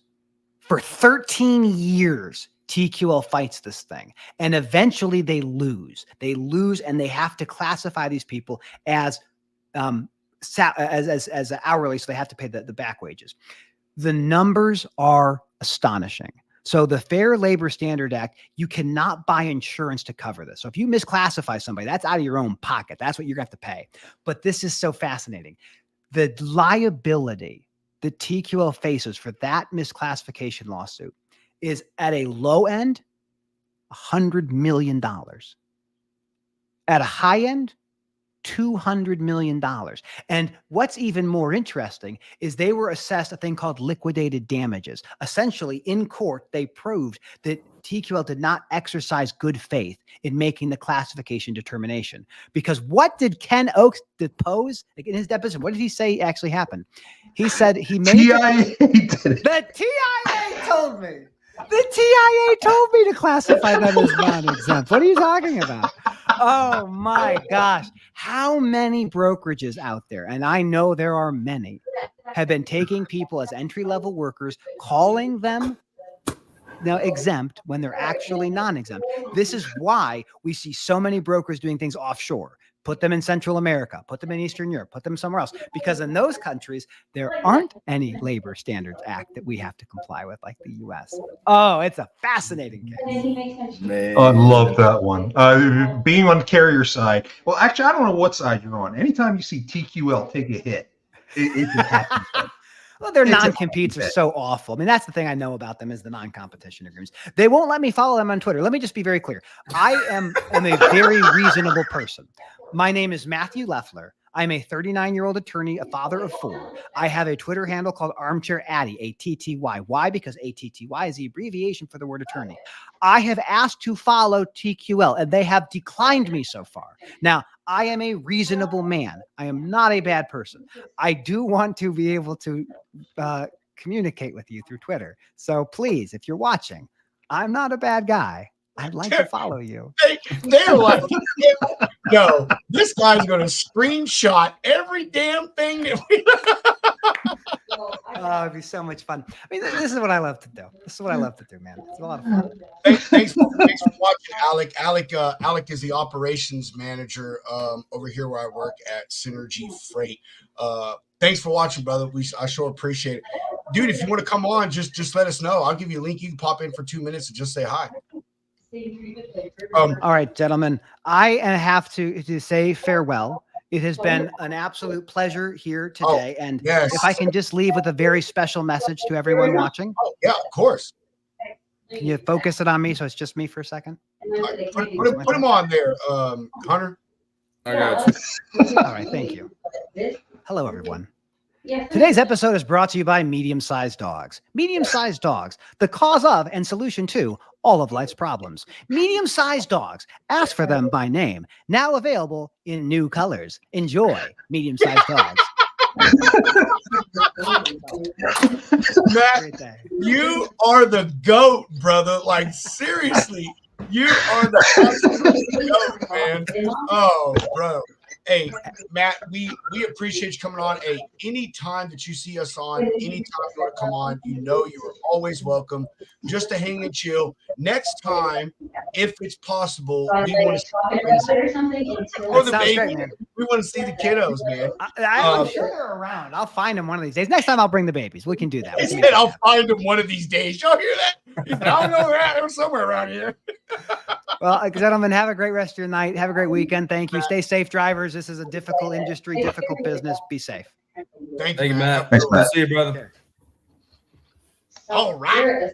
It is now on to freestyle. Well, I mean, it kind of has been Freestyle Friday already. We done talked about almost everything. If a frisbee can kill it, then it ain't a dog. That's why we got medium-sized dogs. Hey, come on, show my chihuahuas some love, okay? Yeah, I got a couple little terriers, man. They're tough little bastards. I'll give it to them, but dude, y'all have got to get some man dogs. I remember you have cats. Hold on. You have cats. I'm not listening to a cat. I don't have cats. I don't have any cats. My wife has a cat. My son has a cat, and my other son has a cat.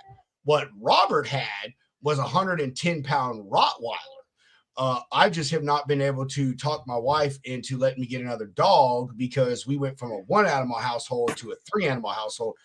But yeah, I don't care. I love get you another big dog in there to eat some of them cats, man. Get rid of the problem. You know, I grew up with Saint Bernards. Okay, I've done the big dog thing, and I could tell you, I like the little dogs. They are nice. They're comfortable. I don't have to get knocked all over the place. I don't have slobbering drool splattered all over the walls.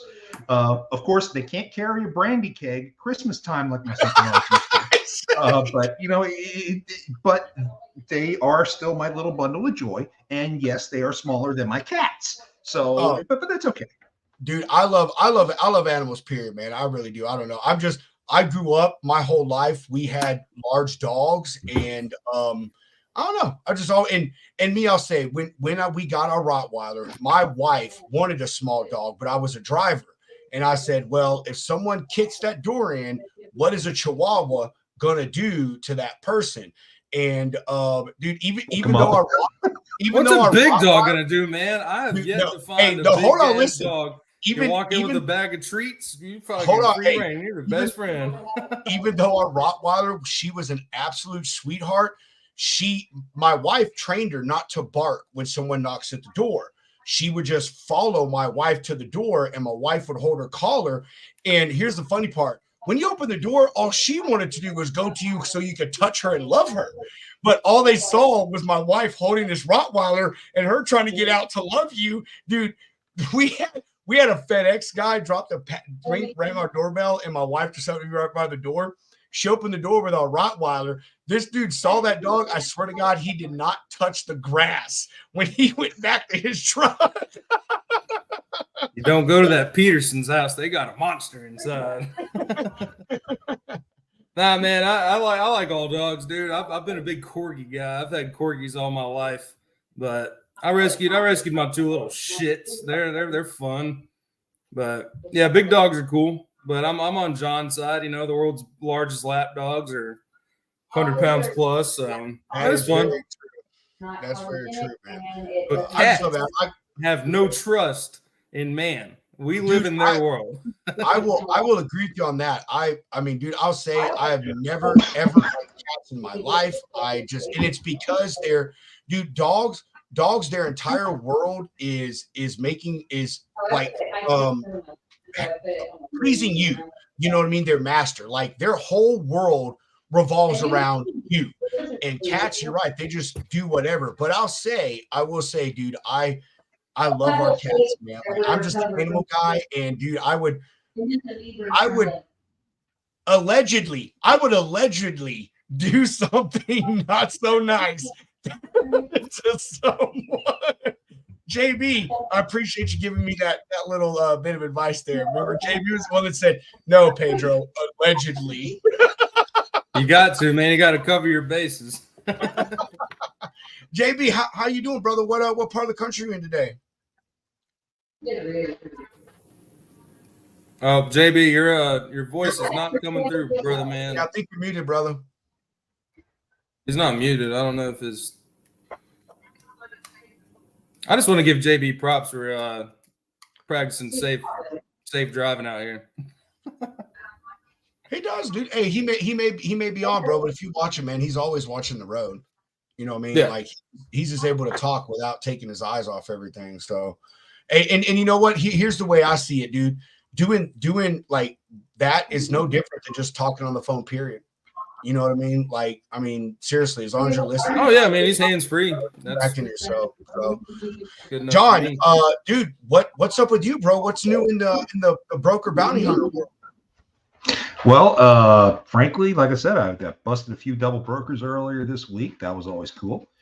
I need to start reaching out to you about that, man. I've been sending bad MCs all over the place, but I just need someone to do something about it. Yeah, well, go ahead, kick it my way. I consolidate lists. I send them over to the Office of the Inspector General at DOT on a weekly basis. They told me to stop sending reports every time I bust somebody because then it's like 2 reports a day.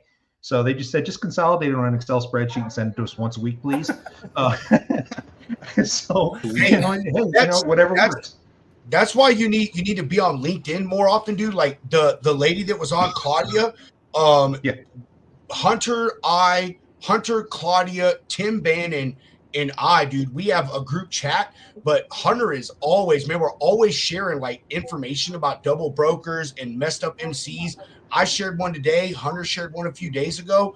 Dude, you got to get on there. Like I'm telling you, like LinkedIn, Facebook's cool, but LinkedIn has got a whole fraud fighting army on. Yeah, Dale Prax is another one. He has verified trucker, I think, something like that. But he's coming on the show shortly. But same thing, man. Like there's a lot of people out here doing what you do. So you would have some good conversations. My co-host is doing something very similar when it comes to dispatchers. She's putting together a group that verifies dispatchers for it to follow a specific code of ethics to determine best practices. She reviews their agreements to make sure they're sufficient, things like that. She is fantastic at that. And Kate, if you're listening, next time I jump on to a Freestyle Friday, come on with me. But and if I could do a shameless plug here, that is I was about to say. broker. That's for the Double Broker Bounty Hunters Stop the Scam Show, Monday evenings, 5 p.m. Central Time. Just go to my Facebook group or go to my YouTube page at Double Broker Bounty Hunters, and you can catch us live on YouTube. Yeah, man. That's why you need to get over here on LinkedIn. Once again, dude, you can get in contact with old Shifra, because that's one question I asked her was about how do we go through all these dispatchers? Like, what's to say that they're not out here just pulling good MCs, you know, one truck, good authority, everything out here. And then I had somebody on my Facebook group actually talking about dispatchers the other day. They were sitting there saying that to be a proper dispatcher, you had to have your own carrier authority. And I'm like, are you out of your bloody freaking mind? You don't want a contract dispatcher to have their own authority, because that's when they sit there and say, oh, my authority's got more maturity than your authority, so I'll book the load under my authority, I'll factor it, and I'll just pay you. Okay. No, I've got a case working with Department of Justice right now where I've got a lady in Alabama who did just that and has at least 20 carrier victims that she never paid. Yeah. And see, that's what sucks, man, because, you know, like we were talking about pre-show. The fraud is out there everywhere. There's good dispatchers out there, and I feel like I'm leaving a lot of good, I'm leaving a lot of, like, opportunities on the table, because, you know, like I talk to the dispatcher and, you know, I go through my carrier packet, but there's no way to check a dispatcher on there. It's just an email, and it's like, hey, who do I send it to? Like, that's the only thing I can truly do is check their MC and make sure that the email they give me lines up. But who's to say that they don't have all the same information that I have, you know, just to go through the motions? You know, I deal a lot with guys like you, and I get a lot of questions. I get a lot of people sit there and don't trust dispatchers, and that's fine. Okay, I don't mind people who don't trust me because my email address doesn't match the name of the carrier that I'm representing. That's fine. Verify me. Call my owner. Call the safer phone number. Email the safer email until you get someone to verify who I am. Please do that.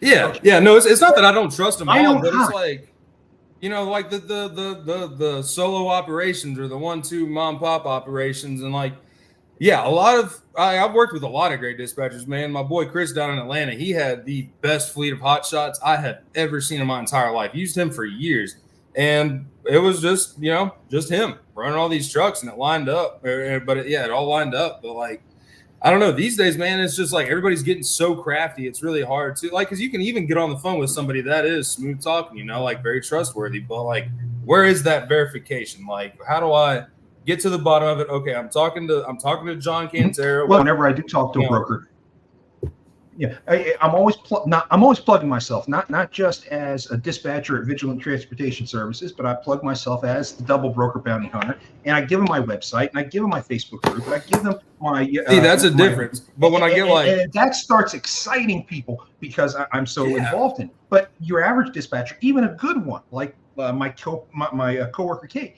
she doesn't have stuff like that she can sit there and convince somebody with. All she has is an American voice. Yeah. You know, which I'm sorry to say is 75% of what you need to have to be considered legitimate in this industry. She's got the voice. She has the knowledge. What I can't stand are the dispatch farms operating out of India and Pakistan who have no idea about U.S. geography or U.S. laws or hours of service regulations or any of those things that get these carriers in trouble. You know, these mom and pop carriers, they rely on people like me to be able to run their business for them because they're too busy driving the truck. So if that kind of expectation is put on me, then damn it, I better know what the hell I'm talking about, and I better be putting them in a position for success and not setting them up for freight guards and all these other things to happen. Yeah. Rob, put your hand down right now. Sorry, dude. You know what we need? I literally was just thinking about this yesterday. One of the things that I like about fucking Zoom and like Google Meets is they have that little hand icon. You know, like you can digitally raise your hand. And dude, I wish we had that on here, bro. Like I wish StreamYard would do that. All right, so I want to touch on the dispatcher thing because I like talking about it. And the reason I like talking about it is because I am one of the few brokers. I am a proponent for dispatchers just like brokers and everyone else, I don't give a shit what anyone says. They have a place in this industry. If you're an owner operator, you know how hard it is to deal with freight. Now, there are some out there that do it on their own. Like, hey, that's like, no, that's fine. More power to them. I'll tell you one of the most, as a leader, one of the best pieces of advice that I have gotten, as the best leaders and managers know how to delegate. And that's all a dispatcher is delegating a duty that you yourself do not have the time for. And that's the end of it. Here's honestly here's what I really think is one of these solutions towards the dispatcher conundrum. Dispatchers need to they need to have a business. You need to have an LLC and an EIN registered whatever state you have. There needs to be, John, you may disagree with me on this, they need to have insurance. Just like a broker, even though I have a carrier and that carrier's insurance is supposed to take care of things, I as a broker can be held liable. Dispatchers, let me tell you something. You're out there operating on yourself without no LLC or incorporation to protect yourself. Some shit goes wrong. We were just talking about people coming after brokers. Don't think for one fucking second that you're not going to get pulled into that if someone finds out, because you know why? You're the one dispatching the truck. Second, or another thing, I think that there does need to be some type of system to industry wide to verify dispatchers. Where I work, we have a system. So, John, let's just say that you're calling in for a load.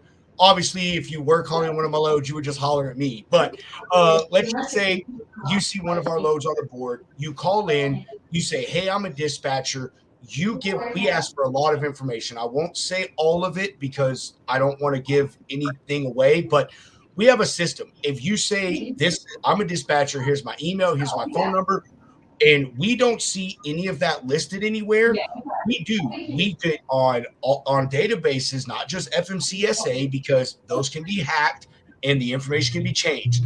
We pull information. We call the owner of the company, the numbers that are listed on FMCSA, all that stuff, and we verify that the dispatcher is an authorized agent. And I use that term because that's exactly what a dispatcher is. It's a broker agent working for a broker.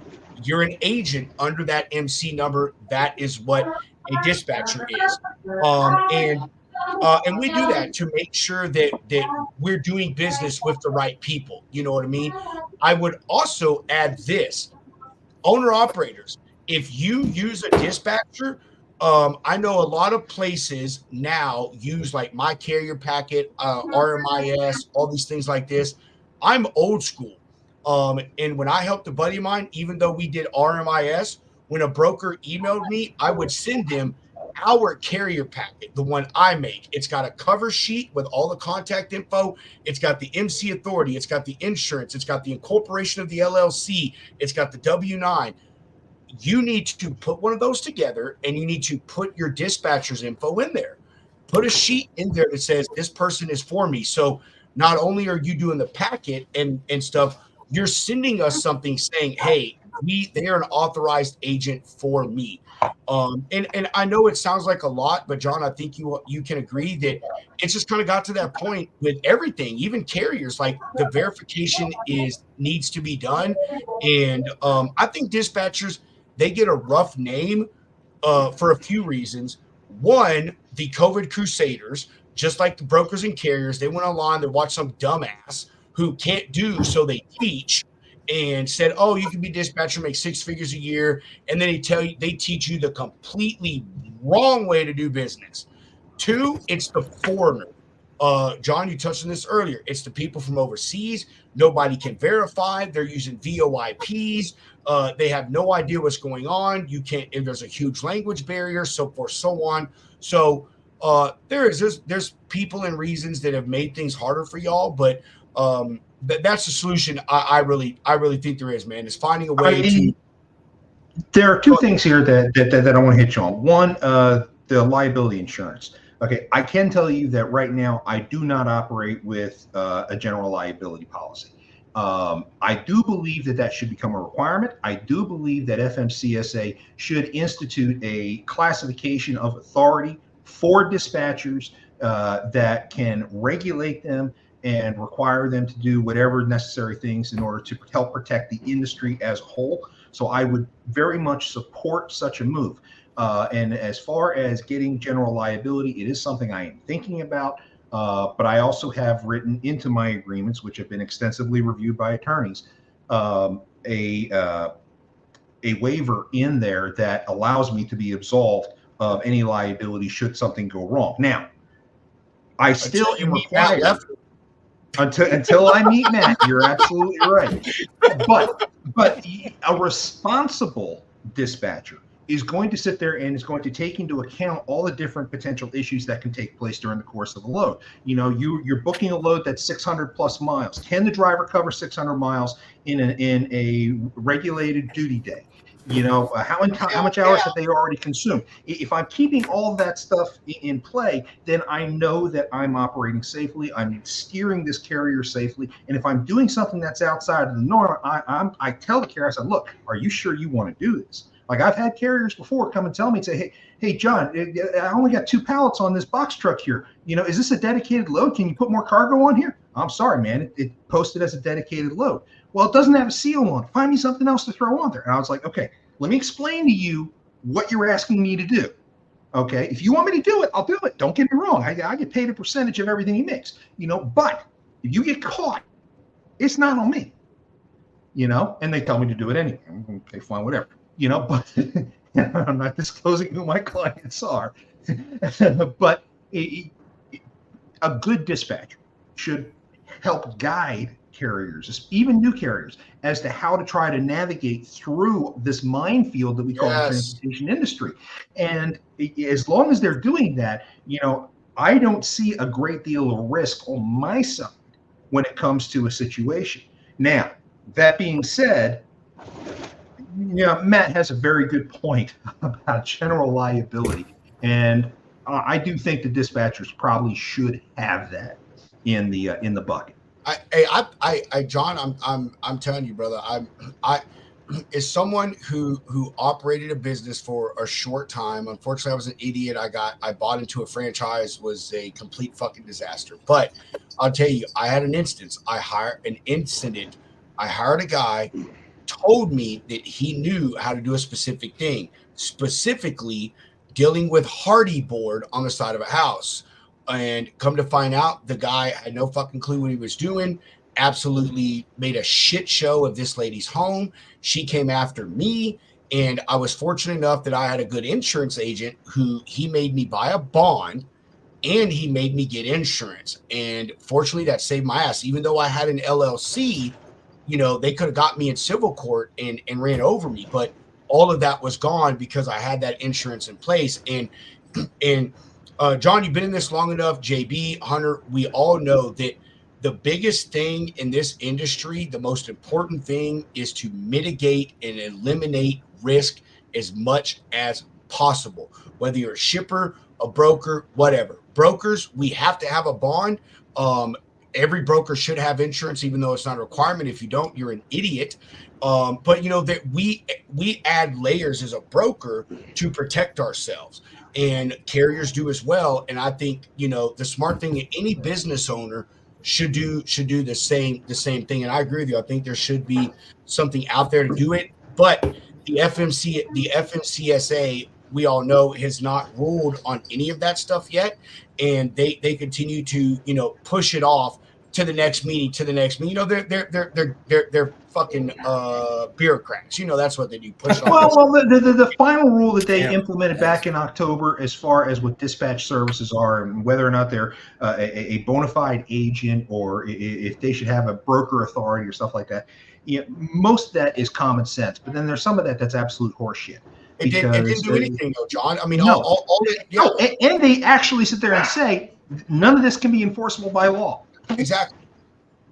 They came out and said we need a DSA, Dispatcher Safety Administration. Oh my God. You know, Bite your tongue. A transportation SRO can deal with this, though. what we need as an industry. What's that, John? I've never heard that. What's a transportation RSO? What's that? It's basically a self-regulating organization.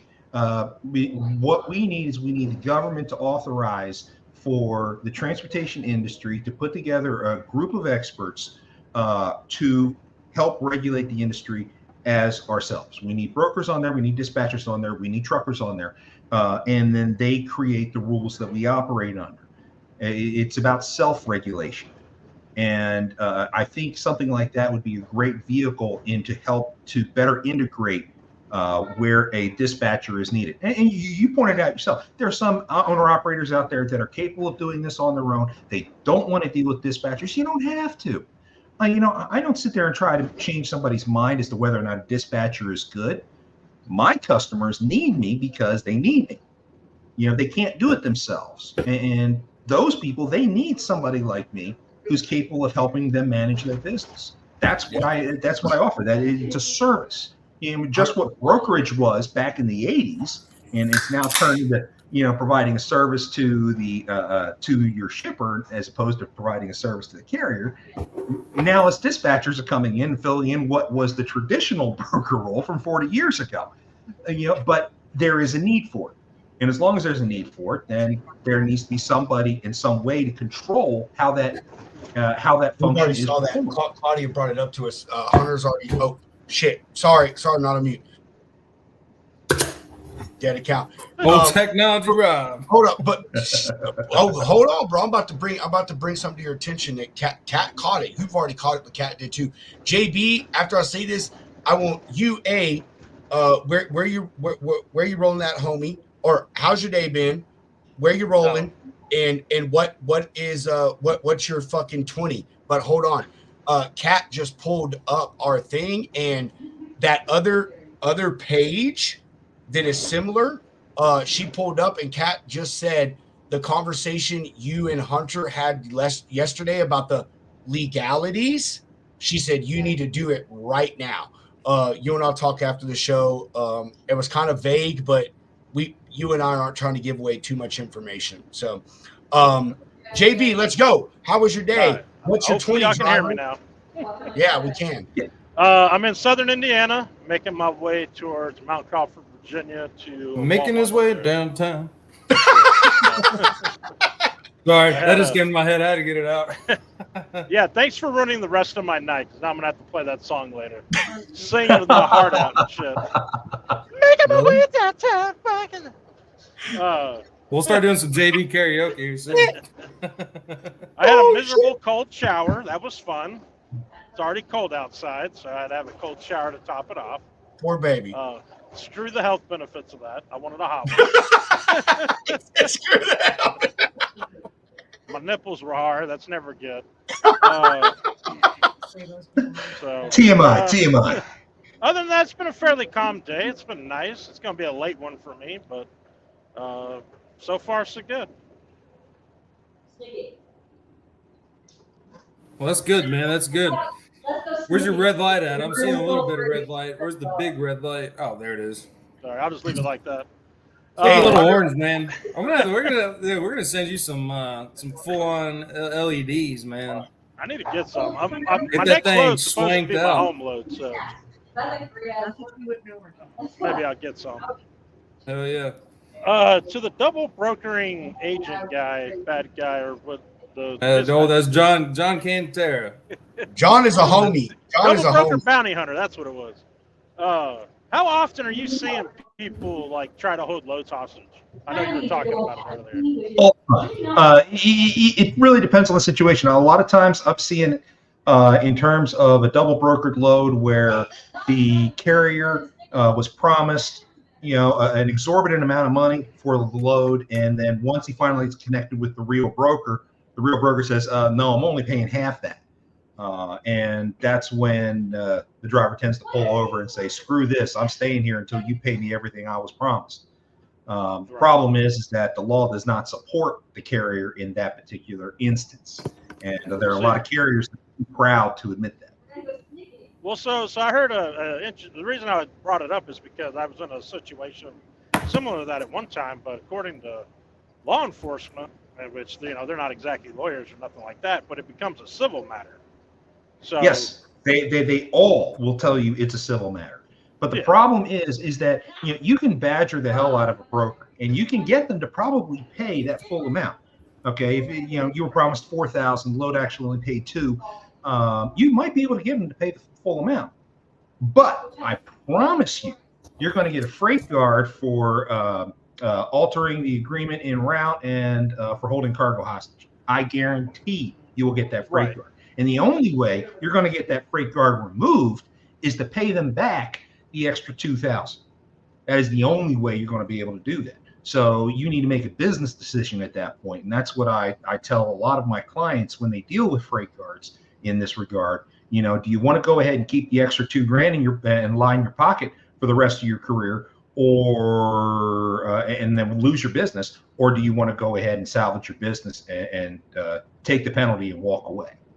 So They all take the penalty and walk away. I had an instance where this happened, but it wasn't because, it was mainly because the broker had changed the terms of our agreement from the breakdown. It was supposed to be, it said it went to stop A, didn't go to stop A, it had to go to B, so there's extra miles, things of that nature. And the broker didn't want to pay the extra mileage. So I was like, look, man, I don't know what to tell you. Like, I'm going to just hang on to your load until you pay me the money. Because even like when the cops called, I'm not stealing your load. I'm not keeping it from you. You broke the terms of our agreement. So you need to pay up. And he kept refusing to pay, and I just had to stand my ground with him until he did. Eventually he paid, and I'll go deliver your stuff. Like, you alter the terms of our deal. That's true, but that breaks into an accessorial exercise. As far as the line haul is concerned, you're still going to get paid the line haul. You're only haggling over an accessorial charge. You're still obligated to deliver the load. Now, what you can do is you can withhold the BOL. Don't give the BOL back to the broker until they satisfy your requirement. You can do that because the BOL, the broker wants the BOL to prove that they delivered the load so they can get paid too. You sit on that BOL, they're going to keep talking to you. All right, so you can keep negotiating after the fact by sitting on the BOL. But in that situation, you can't just not deliver. You can't delay yourself just to try to coerce a broker to do something. That can turn out very ugly, and technically it's classified as cargo theft. So be careful, please be careful. Because I had him you call can the hold law the BOL. I had him call law enforcement on me, and I said, look, I want to deliver this load, but it's now gone from I'm supposed to deliver here to like 75 miles over here. Like that's a big difference, So it is. It's a couple $100 to you. No, it's a couple $100 to you. So yeah, you have the right to be compensated for that. But hold the BOL to force that compensation. Don't stop the load. If you stop the load, now you're being adversarial, and you are not doing anything to win favor with the broker. If you deliver the load but sit on the BOL, say, look, I don't want to give over the BOL until we hash this out. So let's hash this out. You're going to get a lot more credit for that because you still completed what you were obligated to do under the contract. Okay, that's interesting. I'll keep that in mind. We hadn't run into that too many times, but it just happened once. I've heard too many people. I used to work for the National Owner-Operators Association. One of the issues that I had was that I was supposed to constantly advocate for the carrier. What bothered me was when the carrier was wrong. If the carrier is doing something that is in the wrong, I'm still supposed to defend them. It's like, look, I can't. What I can do in that situation, though, is I can help them navigate that with the broker and negotiate on their behalf with the broker to mitigate the damage. All right. But I can't get them out of an issue when they're guilty of it. Yeah. I mean, it's like double brokering. They actually handed me a double brokering case. The guy was guilty of double brokering, and they expected me to get him off. That ain't happening. Crumple that up and throw it right back in their face. Pretty much. That's the only time that ever happened with me, so I keep that in mind now. So it's good to know. Because I don't like being a dick, But it's like some of these brokers, they give two shits about us drivers, kind of force my hand a little bit. You know, I got to fight you tooth and nail for detention or layover and all this extra shit.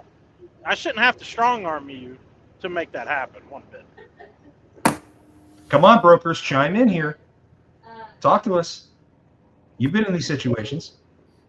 With double brokers? No. Just Accessorials, you know, detention. Oh, accessorials, labor. man.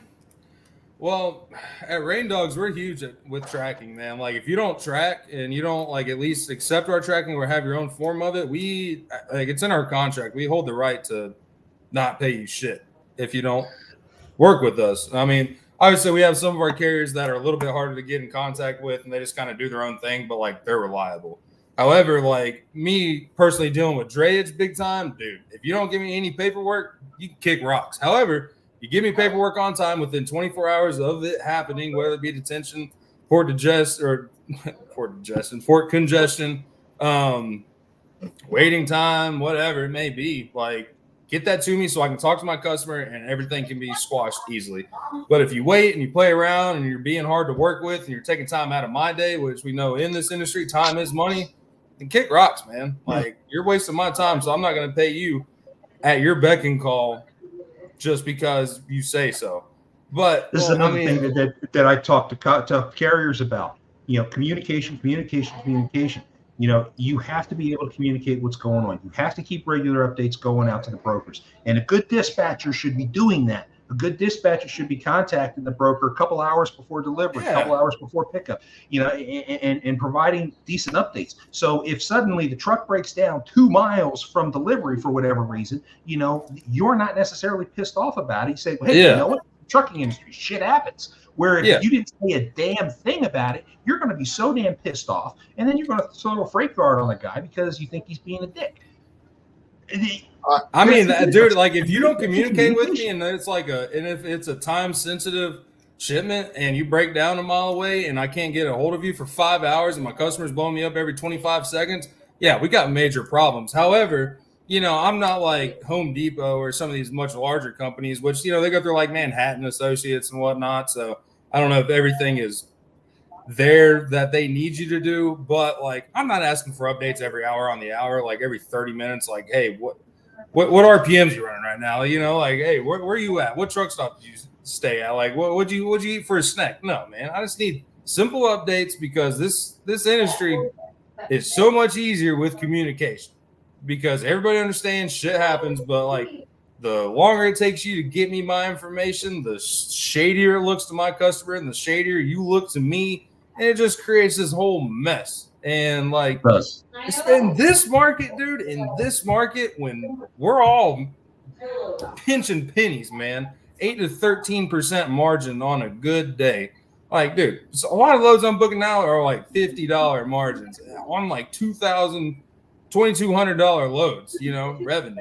So like, I don't want to spend all my time dealing with that. And at the same time, you're affecting my reputation in this market where everybody's looking for business. Every broker is out for fucking blood right now. And one slip up can cost you your book. So you make me lose my business. You're going to get a bad name with that shipper because they're going to ask who was under this load. And the next broker that comes in the door, and this carrier's like, oh, I can just book with these guys, whatever. Nah, that shipper's going to see who's on that MC number or who's pulling up to the door. They're going to say, get the fuck out of my face. So it's really a downhill snowball effect. Like brokers, we take a beating, but you know, we're the glue. Like carriers, shippers, whoever, man, like just talk. Just give me my information. If I may. So I'll tell you, I've never, and let me knock on my real wood desk, not none of that fucking fiberboard crap. But I have never had. Hey, stop knocking my desk. Yeah, I got an expensive real wood desk. Anyway, I've been fortunate enough. I've never had a load like. Well, I hold on. I'll lie. I have had a load held hostage once, but it wasn't a double broker situation, and I called the carrier on his bluff. And that shit got handled in about an hour. We have, as far as like catching double brokers, I've only been double brokered as far as I know one time, and I caught it. And crazy enough, it was the carrier who caught it, and the guy, well, he had been a company driver for like 3 years, but he was a owner operator only for 2 months. Dude just so happened to look at the BOL. My customer always put my name, my contact info, everything on there, and he caught it. He called us, and dude, I ended up giving him the load. The broker he booked it under booked him for $1,000 less. And it was bullshit. So it ended up being good. Like, I caught a double broker, we ran for him, and I was able to give this carrier, who I actually have used a few other times, this load, and he made $1,000 extra because I paid him what I paid the carrier I booked. You know what I mean? And anyway, we have a pretty intensive process over here. And it's developed over time. Every time we see a new trend in the double broker arena, we implement another layer. And I will tell you, it's bullshit in the sense that my team has to go through and jump through these most ridiculous hoops just to make sure that someone is who they say they are. I mean, dude, I've been in my company almost 3 years. When I first started here, we only had like 2 layers because that's all we needed, man. We verified a phone number because in our thing you have to submit tracking. Yes, in our rate con it says that if you don't, we can what we call RREDU, which is rate reduction. But we only put that so it scares the carrier, and because we want to track our load, like we want to know where you're at with my customers' freight. You got $70,000 worth of shit in the back of this trailer. I want to know where you're at. Anyhow, so I've been lucky on that front, but I'll talk about the instance where I did have a load held hostage. So I had a load, and man, this shit still makes me laugh because the carrier's still emailing me about the bullshit, even though the claim is over. Carrier picked up a load. It was a load of salt, and they put a ratchet strap because they had ratchet straps instead of load locks. Dude, honestly, I love straps a lot more than load locks. But when he put the strap on, the handle was digging into the bag. So he put a piece of cardboard in between the metal part and the bag. It just so happened that it was a rat trap that this guy, we don't even know where he got it, because my shipper's like, dude, we don't use these. We use the big plastic bins like everyone else uses in the industrial warehouse system. But anyway, when he got to the shipper, because it was a food grade load, he got to the receiver, and they rejected the load because of that. And there was also glass in the trailer. Point is the guy was like, I told him, I said, hey, you need to take it 200 miles and drop it off in my other customer's facility. And I want to say this, the load came from Texas and went to Tennessee. My customer originally wanted to bring that shit all the way back to Texas, almost 1,000 miles. I said, hey man, you got the other facility in Virginia. Can we just hop over there and take it back? Because obviously the carrier was like, oh, you're going to pay me for this, blah, blah, blah. It's not my fault. I'm like, dude, no fucking shipper is going to put a rat trap in the trailer. Like, no one is stupid. Like, give me a break here. Anyway, he tried saying, oh, well, I'm not going to do it. You're going to pay me X amount of dollars. You know, my reply was, that's fine. Good luck getting rid of 44,000 pounds of fucking salt. Sit there for a week. I don't give a shit. I'm going to file a claim regardless. You have fun with it, buddy. And less than an hour later, he said, we're going to take you to Virginia. Yeah, I know you are, because you have nowhere to get rid of 44,000 pounds of fucking salt. So that was the only instance I've ever had with that. My boss has actually had a load stolen from a double broker. Good enough, though, lucky enough. He has a lot of connections. He's very tech savvy. Somehow he got in touch with the carrier, and the carrier said, oh, well, I dropped it off here, gave him the exact address and everything. Dude, he called the cops, made a theft report. The shipper called the police department, theft report, and the police department, everything except the SWAT team went to this warehouse in this location and found our trailer along with a couple of other trailer loads of freight.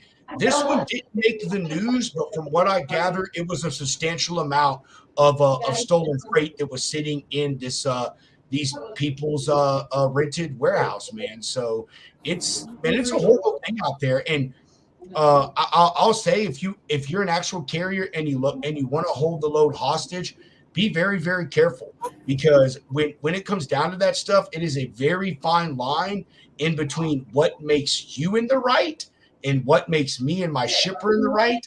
And you can guarantee that if we're in the right, I'm going to file a claim. I'm going to make reports on you. I'm going to do everything, and you're going to have a heck of a time. Now, if it is a situation where I'm a piece of shit broker and, you know, I sent you to the wrong place and the other place is 100 miles away and you want $500 and I'm telling you screw off, like, I wouldn't say that's different, but I will work with you and understand that. So, yeah, that load being held hostage stuff is a serious thing. Most of these double brokers get away with it because, John, you said it earlier, they all live overseas. They're in Armenia, in Russia, in Ukraine. Like, they don't give a shit. Like, you're not going to catch them. They're not, you know what I mean? So it's a really crazy deal out there. And we got to even this load of salt that I had, it was worth $50-something thousand. Had that been a situation where it was a double broker, would it have been hard to get rid of a lot of food grade salt that was going to a food manufacturing company? Yeah, probably. But they probably still could have made 10, 15, 20 grand off of it on the black market or something by selling it. You know what I mean? So it's an extremely lucrative scam. And I can see why people do it. And it really does suck because it also, and I know I'm carrying on here, but it also, John, it gets blamed on real carriers because these double brokers, they book under a real MC, they steal the load, and you know who's on the line for it? Not the double broker, the fucking carrier. You know what I mean? And they've done everything legal. You know, they got a rate card from a double broker that looks good. It says go to this place. They do their job, and the stuff falls back on them. So we see that stuff all the time. Amazon is famous for this kind of thing. They get scammed against all the time. I just finished a case this week that's 4 months old. Carrier goes and picks up a trailer for what they believe was a respectable broker. It turned out to pick up at an NFI joint, which happens to be a third-party logistics site for Amazon. Okay, so they pick up the trailer and they start making their way towards California with it. Okay, that's all well and good. Once they get down towards Phoenix, while she was on her 10-hour stop, she was looking over the paperwork and realized, hey, wait a minute. Varstar Alliance is varstaralliance.com for an email address. This one says varstaralliancellc.net. Otherwise, it's perfectly formatted for Varstar Alliance's rate confirmations. So these guys have gotten so sophisticated, but because we had no idea who it belonged to, at all, she went and she put the trailer into storage. And the next day, we realized it was most likely Amazon. We reached out to Amazon. I got involved a few days later. I hit every Amazon contact I had. It took 3 months for them to reach out. 3 months. And we're still holding this cargo. $50 a day.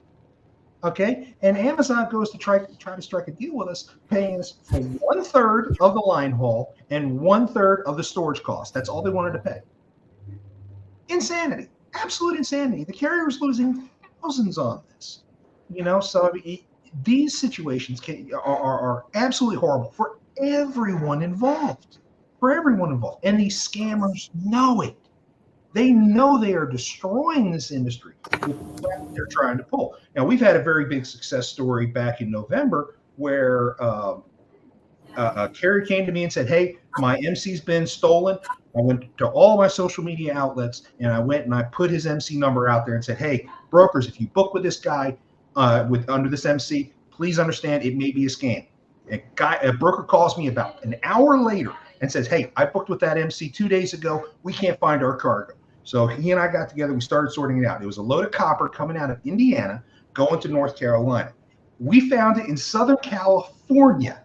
We got a hold of the driver. Driver gave us the address where they dropped it at. And like Pedro was saying, we sent the cops out. Cops were there 30 minutes later with everything in the kitchen sink. The cargo was already gone. The cargo had only been there 45 minutes at that point. Cargo was already gone. Yeah, it worked fast, man. You got It's security crazy. across the street. They found the truck that it got loaded onto and got a hold of that carrier. And the carrier's like, hey, I got paid cash to go take this over to a scrapyard 40 miles away. So now the police go over to the scrapyard 40 miles away. We found all 48,000 pounds of copper sitting in Gaylords at that scrapyard in Southern California. We recovered every single pound. Okay, 300 grand value. And the owner was so freaking happy. They paid the carrier who drove it all the way out to California. And they paid him to go back to the scrapyard to get the cargo, and paid him all the way back across the country at $4 a mile all the way around. Good for them. Hell yeah. That's Okay. good shit, John. You know, huge positive story, but it requires people to pay attention to what's going on and communicate when things happen. You know, this stuff is so bad. You know, Peter, you were talking about these guys who hold cargo hostage. You know, shameless plug. If you're thinking you need to hold cargo hostage, call me. Please call me. Let me help educate you as to when you can and when you can't. And if you can't, but you need the help, please, I can help guide you on how to discuss this with a broker so that you can get something for it. You may not get everything you want, but you'll get something. You know, it's same thing if you get screwed over by a double broker. You know, most carriers don't know they have 18 months to file a claim with the real broker when they haven't been paid, when they got screwed over by a scammer. 18 months. They can come back to a real broker and say, hey, I actually hauled the load. And as long as that documentation exists, proving that they have it, i.e. the pen and ink BOL, the one that actually has the ink on it, not a scan, not a photocopy, but the actual ink. In a court of law, they're the final mile carrier. Therefore, they are required to be paid. And that puts you brokers, unfortunately, in a double pay liability situation.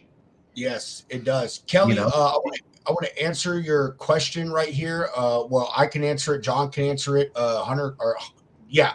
I don't understand how loads just get lost. Is there a way to track cargo 24/7? Yes. Okay. So here's the deal, Kelly. Yes, there is a way to track it 24/7. A majority of brokers use things like Macro Point, Trucker Tools. There are tracking apps. Here's the fucking thing. They go to a cell phone and are tracked via cell phone through an app. All the driver has to do is hit a button in the app that says stop tracking. And that's the end of it. Also, you could easily, most brokers don't check phone numbers. And so they could get a fake phone number like, with some random cell phone or a VoIP, which is a voice over internet proxy, something like Ring Central or Grasshopper, that kind of stuff. They send a link to it, and that phone may move, it may or may not. So to answer your question, it is actually very easy. It really, really is. Even if someone sends you a Samsara link, which Samsara is something that has to do with ELDs, and it's a link directly attached to an ELD in a truck, which some ELDs are satellite, some are cell phone signals. So it honestly, here's the way it is. It's a loophole in technology that they've caught. That's the real issue. Even though the technology for tracking is badass, it's a loophole that's found in it because a majority of it is cell phone. The only way to get around it is if you do business with someone like our homie Matt Clark, where they put actual GPS trackers inside the freight. Yep. So anywhere, because this is the thing, all that cell phone stuff and ELD, it just tracks the truck.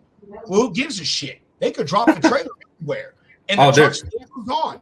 Had a trailer get put on rail. Wonder why it's taken 7 days to get from Los Angeles to Chicago. It's like, buddy, your truck's been stuck for 7 days. Is everything okay? Oh yeah, buddy. Trucker blew a tire. All right, cool, man. Be up and running soon. Oh yeah. dude. 7 days later, and he can't do anything about it. It's stuck. It's there. But yeah, Samsara. I mean, dude, we use MacroPoint. I've got a carrier on Samsara right now, but who's to say? Like, unless you send me that paperwork. Washington. Who would want to do that? You know, I appreciate Kelly's comment there about going to Washington. Okay, that's what OIDA is for. That's what NOAA's for. You know, they can go to Washington. They can talk about all these things all the live long day. You know, the fact of the matter is that as long as FMCSA is being managed by politicians and not by logistics professionals, you're not going to see real change. Okay, the people in Congress who give FMCSA their orders, the transportation subcommittees, you know, they are controlled by people whose campaigns have been bought and paid for by TIA.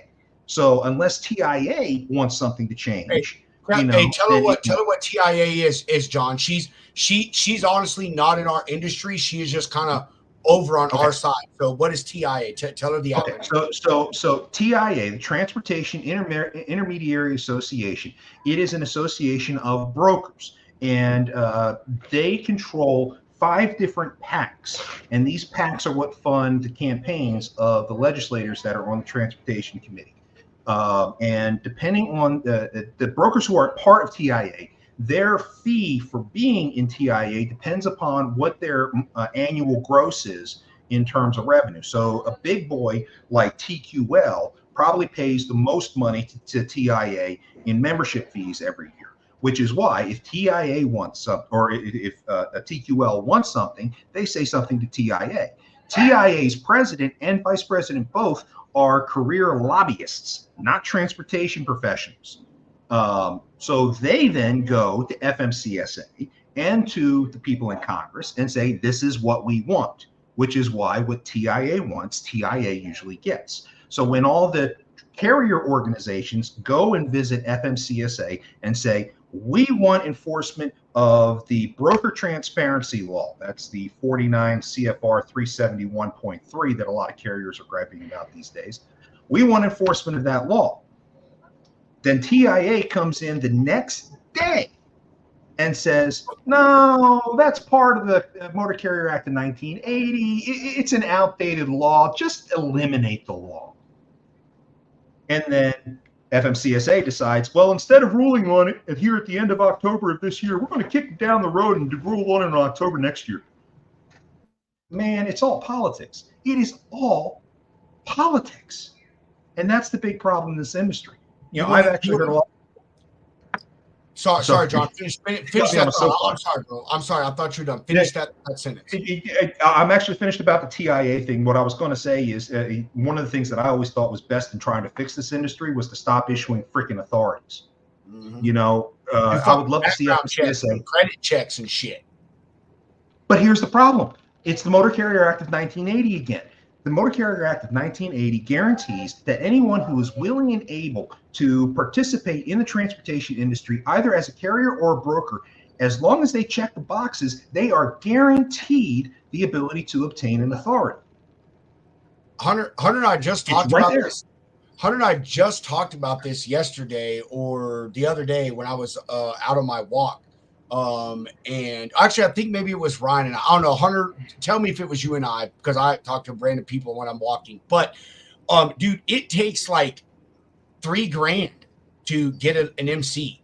$3,000, and you could possibly steal millions of fucking dollars of freight.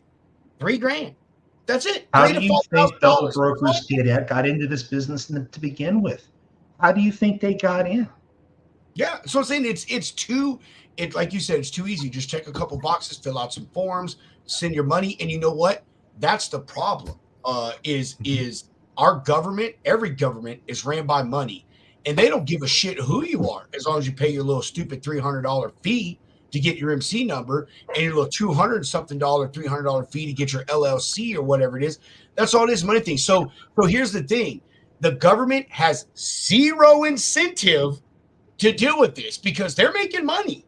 That's what it is. They're making hundreds of millions, if not close to billions of dollars in filing fees for people to open up carrier MCs. And until until we take that, and I'm not actually not a lie, I am anti-government. Until we take that away from the government, our government's crap. I won't get into it, but if you're an American citizen, you think our government is worth the shit, something's wrong with you and you ain't paying attention. Until we take that ability away from them to make money, and I'm gonna tell you, I'm gonna quote Ronald Reagan: there is nothing the government can do that the private industry can't and won't do better. So what we need to do is privatize in some way part of the process to get an MC authority, or we can keep it through the government, but we hire consultants and contractors like John, who when they apply for the I'm serious, John. I'm saying that I think this, you will agree with me when I'm done with this. We hire people like John, who when you apply for an authority, that shit gets sent to John, and John or the Bannon report, Claudia, all these fraud fighters that we know run through all this stuff. They call every single number. They do credit. Couldn't say credit checks because anyway, but they do everything that they can do to verify that you're a real person. And things like having an MC based out of a virtual office where there's 10 double brokers registered, automatic decline. You know what I mean? Like, I really think that is, and I just thought about this. So look at that. That's how great the lounge is. We just come up with solutions here. But I really do, like, we have to implement people like you, John, and other folks in the industry that have an understanding of how the fraud and the scam works. Because, you know, when you apply for stuff, all they're looking at is a computer screen. Oh, well, they filled out every box. Like, they don't check Google for the address. You know what I mean? None of that stuff. You know what I mean? They could give a completely fake address that pings in the middle of the freaking Pacific Ocean. You know, I mean, there's probably only 5 people at FMCSA that put that little check mark, give this guy an authority. There's probably only 5 people there that actually do that. Okay, but you know, I think the very first time I was on a show with you guys, you quoted to me that particular week there were 2,500 new carrier authorities issued that 1 week alone. And I've been tracking that since, and it's been over 2,000 a week. Dude, it's insane. New carrier authorities a week. How many of those are actually valid people? I mean, how many? John, you know who Massive 3PL Corporation is, right? No. Oh, dude, give me 1 second. I'm about to give you a rabbit hole of a lifetime. Do I need another rabbit hole? While you look that up, whoever this is, I don't know whose channel you're on. Hey, I'll chime into that though, because there's an easy solution. Go ahead, because I was about to. Oh yeah, so with the tracking, I mean, yeah, if you get in a spot, and we have that happen all the time with Macro Point, like you get to a point where you don't have service. Well, if you're getting fined for that, I don't know what to say, but like most of the time, if it's longer than like an hour or two, I mean, I'm going to pick up the phone call dispatch, make sure everything's good to go. Or like if you are worried about it, I mean, it, once again, comes down to communication. If you realize that your tracking goes out for a little bit and there's nothing you can really do about it, then make sure that you do when you see, hey, tracking's back on. I mean, that's. I tell my carriers every time they stop for fuel, and most of my carriers are box truck guys, so they stop for fuel regularly. Every time you stop for fuel, double check your macro point, make sure it's still running. Well, yeah, I'll touch on this as well as a broker, and I'm going to use the example of JB and Darting Uphill, all the other drivers that we have on our show, and me as a driver. Dude, there are places in this country where, dude, there is nothing. No cell phone signal. Like, dude, you better smoke signal some shit if you break down, because that's the only way you're going to get someone's attention. With us, I'm serious, JB. You know I'm right. You know I'm right, bro. You get them. Sean, you do too. You get some of these mountains, dude. Some of these mountain passes, the Rockies, the damn it, that's the only one I can name right now. I don't know why. The Appalachians. Yes. Appalachian. Hey, yes. Hey, the from Asheville, North Carolina, or from the Appalachians over there. When you're going towards Asheville, bro, there is no signal, zero, zip, zilch, nada. With us, this is how we do it. We do macro point checks. I don't know, every few hours. If you accept my tracking, my team will bother you twice a day. Call you in the morning and they'll call you in the afternoon. And then all we're going to do is check macro point updates because that's who we use. Now, if we go to check a macro point and it doesn't show up, we do just like John said, or Hunter said, John said, whichever one of you. And we call dispatch. We try to call you. And this is the part that we start getting concerned is if you're going to somewhere and you're supposed to be there at noon and you missed that appointment, I haven't been able to get in touch with you, then red flags start popping. But if you're traveling along and the appointment is until 5 o'clock and it's around 12, 1 o'clock, I can't get in touch with you for 2 hours, macro point's not updating. As long as when you arrive at the shipper or slightly or before, if I can get in touch with you or your dispatch and verify things are good, dude, we're fine. Because I understand how cell phones work. I know some people don't, but tracking is done via cell phone. So 0 cell phone signal, 0 tracking signal. And that's the issue. We do not fine for the stuff going out. We don't. I will give you, we will rate reduce, and I think it's like $100, which is fairly standard if you don't do tracking. And that's it. You know, now if you miss an appointment and all that stuff, it's a whole bunch of different stuff, depends on the customers. But when it comes to tracking, that's it. I only fine you $100 if you don't accept it. Pretty much every broker will do that. If your shit goes out, it is what it is. I'm not going to freak out as long as I can get in touch with you within a matter of a few hours. Yeah, Rob, I don't mean to interrupt here, but no, guys, we have been on for a while.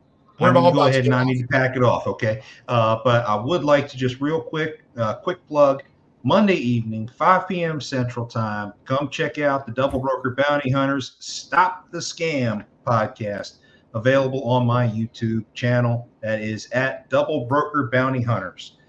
Check me out. Love to see you all there. In the meantime, y'all have yourselves a great weekend. Okay. Thanks for having me on. It's been a great show. Thanks, y'all. Sean. Take care. Have a good one. JB, before we wrap it up, man, this has been a rare situation. You haven't got to talk a lot. JB, you want to chime in on any of this that you've heard, brother? Yeah. So I'm sitting here listening. I agree a little bit with what you guys are saying. I'm curious though, because what does, I don't know if you have your own broker MC or the company what does, but I'd be curious as to what the process was like setting up a broker authority and what you actually had to do. Was it all done online? Easy. So it's easy as because shit. Like I'm gonna give an example. For Motor Carrier Authority, I had to go down to the DMV in person, bring all my documentation, all my paperwork. Yeah, I got the authority, but I still had to go down there in person to get everything else. What vehicle am I registering? All this other stuff. And to get my carrier authority, 100% fully set up. So I'm curious on the broker end, did you have to do anything like that? I mean, just like everybody's saying, it is easy as going online and registering. You just got to have that money. Give that FMCSA that money. Yeah, that's all they care about. You got an address. There could be 100 different people in one little building. A closet, dude. I watched the whole documentary on this where people offshore will literally buy a room that is like 1 by 1, and that is their address. And nobody checks it out. But Rob, dude, when it was a few months ago, Rob showed me one address where it was like, like 1,000 different companies in there. Yeah, and dude, they're all, dude, none of them were even in English. It was all like Russian and like crazy shit. But like that's one thing you can find out, man. Like as a broker, like you go and check these addresses of like a carrier that they've had their authority for active authority for 2 years or so. They got one truck and they might only have like 3 inspections, but no blemishes on there. And a lot of people will see that and just be like, okay, whatever. This guy might have just taken a break or something. I don't know. But you look up their address and you check into it. It's insane. But that massive 3PL corporation I was talking about, dude, they're based out of, where is it? Edinburgh, Texas. And you look up their address and it is some broke down like old gas station or something. And they owned over 5,000 MC numbers back during COVID times, and they were all based out of Glendale, California. They'd have one truck, under their authority. They'd call you, and dude, it was goofy. It was really like comical. I've told this story before, but there was one double brokerage that all of their names were WWE wrestlers. Oh my God, that's hilarious. That's fucking awesome. Dude, yeah, man. Like, That's when people great. talk about it, like, dude, if I see a Ray John coming across my fucking email, if I call It's you, John and you don't have Cena. if you don't have, dude, I'm saying, like, yeah, if you don't have like the heaviest Southern accent with a name like Ray John coming across, we're not doing business. But it's easy to get it, man. Everything's online now. Like, I said, I'll tell you the funniest address that I ever had for an MC was a storage unit. I swear to God, it was a fucking U-Haul storage place. I swear to God, dude, a fucking U-Haul storage place. Here's the second thing, talking about the Ray John. I have this rule in my group, and I've said this before. I don't know why everyone else in the world thinks that fucking Americans have we're all John Wayne. It's the stupidest shit. Like, it's the dumbest fucking thing. Like, y'all are so intelligent and everything else, but for some reason you're so fucking retarded on that. But when that stuff comes through, I have a rule with my people. You have 2 first names, your ass is getting double, triple, and quadruple checked, because that is a flashing red sign to me. That's what I'm saying, dude. If your name's like Chastity Grace or something like that, I'm calling you. You better sound like you're straight out of trailer parks. I don't mean to sound hateful. But if you call our company and you have an accent from overseas and you tell me your fucking name is Richard, bro, huge red flag. Bullshit. Your name does not translate to Richard in English. I promise you that. That's another thing with me, man. But there's nothing wrong with just tell me your real name, and if you got a shorter version of that name, then that's cool. Like, but yeah, don't tell me your name's Bob. I have talked to so many Bobs that I don't even think they know what Bob is, man. Like, hey, as a Robert, I take offense to that. Actually, hey, Jason, I'll say before you chime in, I'll say, dude, it is extremely easy. I don't know why Ryan's stuff never shows up, but this is our boy, Ryan Van Brocklin. Awesome, stellar guy. Go follow him. But like he said, dude, you can do it all online, just like a carrier. And it is honestly slightly easier to get a broker authority than it is a carrier authority. Dude, you don't even have to have insurance. You have to have an address. You pay the stupid ass fee. You show them your bond info. Wham, bam, thank you, ma'am. Done. That's it. Done. Yeah. I feel like on the brokerage side, maybe there needs to be some sort of like higher fee or more due diligence by the FMCSA. I agree. I can agree. On the carrier side, I feel like there needs to be maybe not necessarily the same thing, but like this whole selling MC numbers to people, I think is where the real scam comes into play. Where if you're going to try to do something like that, or if your MC changes hands, then it should be law that you have to report that to the FMCSA that it's changing hands or something along that nature. Well, they do. I mean, they do, and you can see when it changes over. I had one today. This carrier had authority active for like 15-something years, and they had one freight guard report, and the only thing it said was like failure of payment. But you go and look at their active authority, and so I don't know what happened, but it had only been active since like December 2023. Like, or I don't know how that works though. Like, you think if you buy an MC number, man, all that history should be depleted. Like, I don't 100%. Or like, because our MC number is 036699, and like that's just how it's been. When Rain Dog started up, they started their trucking, they started their brokerage, they just held on to it. And it's there, but like you can see that we've only been active for like 3-6 years, something like that. I don't know, but it's crazy. It's crazy because like I think some of these bigger corporations, man, like our LQT, they don't have 411, dude. They just have a carrier relations team that you get a carrier calling in and say, hey, I'm not set up with you guys. I send you a link to set up. Easy peasy, pumpkin peasy. You say you're going to pick that shit up. And, dude, I can't tell you how – dude, I don't know how they make money because I had at least 5 fallouts a day. And there's nothing you can get around it. All they have is black flags. Right. But, you know, but the FMCSA, and this will be my last thing about it, but the FMCSA is getting paid to do this. I'm getting paid to do my job. I should not have to go and take out at least 2 hours of my day, if not more, to double, triple check, make sure that these people are set up, make sure they're legitimate, and, you know, still have to worry, is my shit going to get taken care of? Is my freight going to get picked up? Is this driver legitimate? Am I dealing with some scumbags, which who knows? Who knows? But I mean, dude, I really do think if you're doing business and operating business within the United States, unless you're like some dude that has $1 million in his pocket, and he's like, I'm gonna go and fucking kick it in Istanbul for 3 years, you should have to go down to the DMV or wherever and fucking legitimize that shit. Like, 100%. You should have to go through these processes because it sucks. It sucks. Like, and I don't know how they do it on your side, man. Like, I guess I mean, going to the DMV. So, fuck, man, who doesn't? They need some pinball machines in there or something. Give me something to do. A little popcorn machine. But something like that. How much time do y'all have? I wanted to touch on one last thing. No, go ahead, brother. Go ahead. I think we got a few minutes left. You got like Lane Runner and all these other companies that are like sucking in more information because we got the scamming and the fraud stuff going on.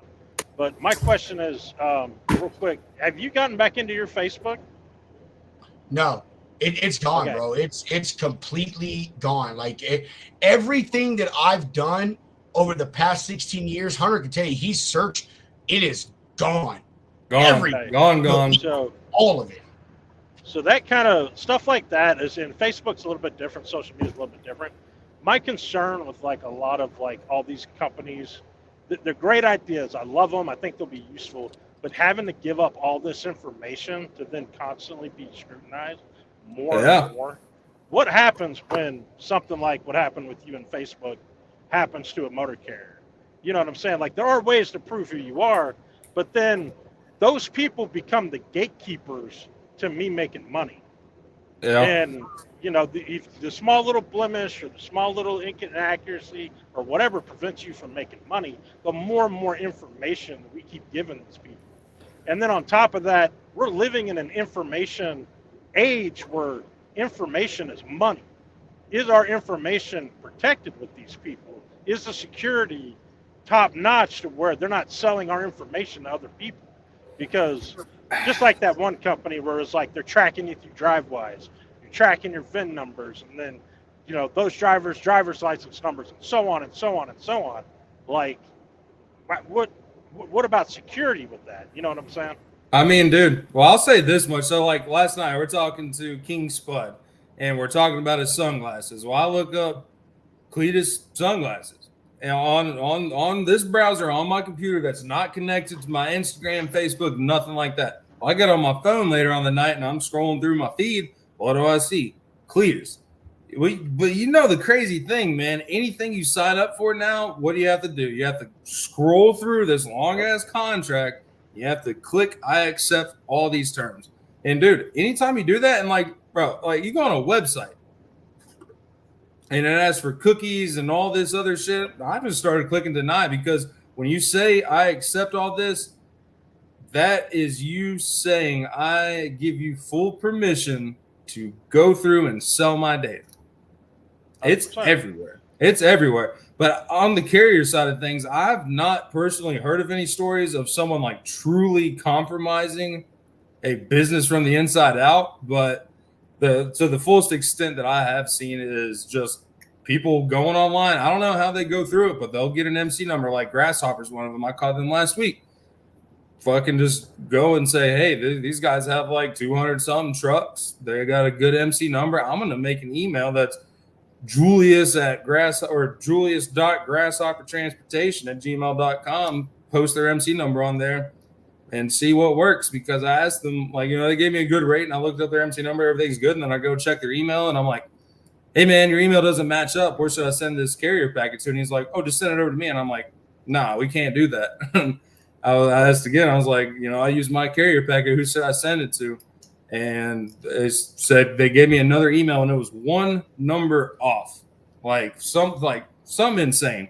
And dude, some people will do that, man. These smaller brokerages will do that because they don't have either they don't have that, extra layer of screening, or they just don't fucking care because a lot of people are lazy and they just feed the fire.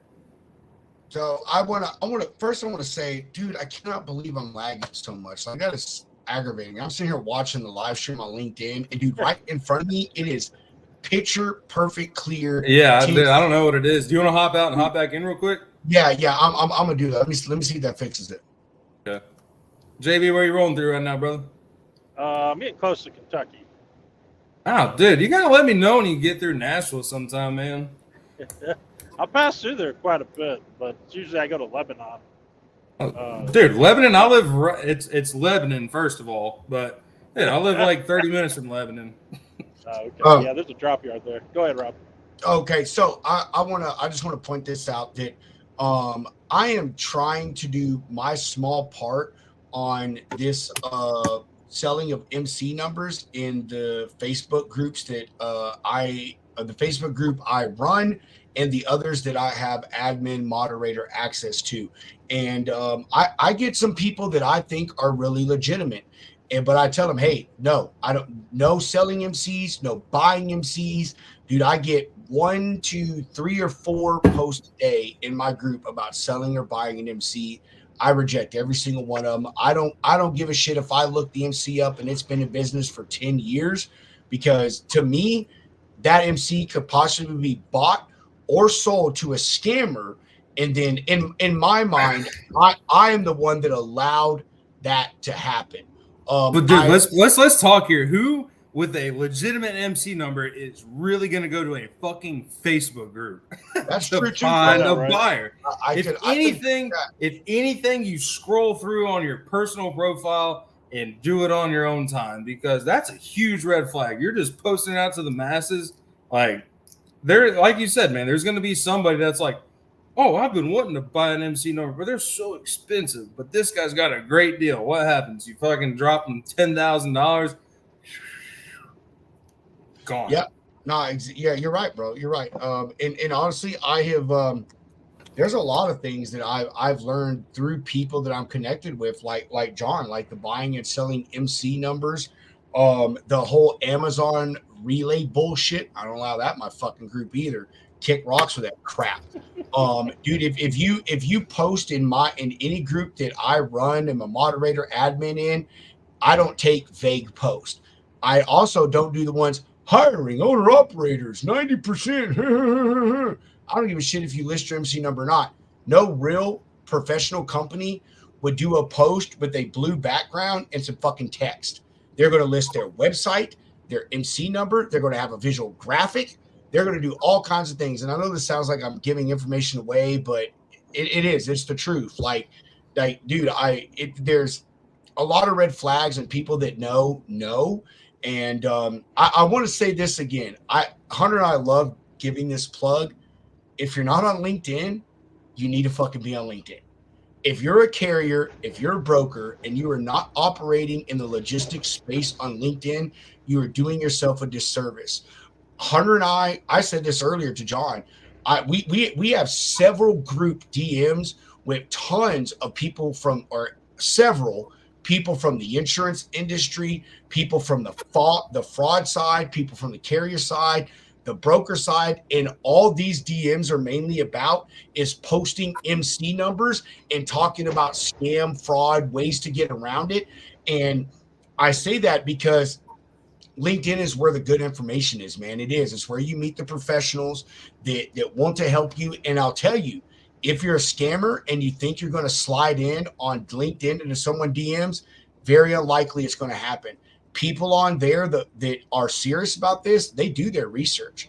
They look into you. And I'm telling you, if you mess around on LinkedIn, you will get blasted. Facebook, yay, hippie whippy do. Nobody does anything.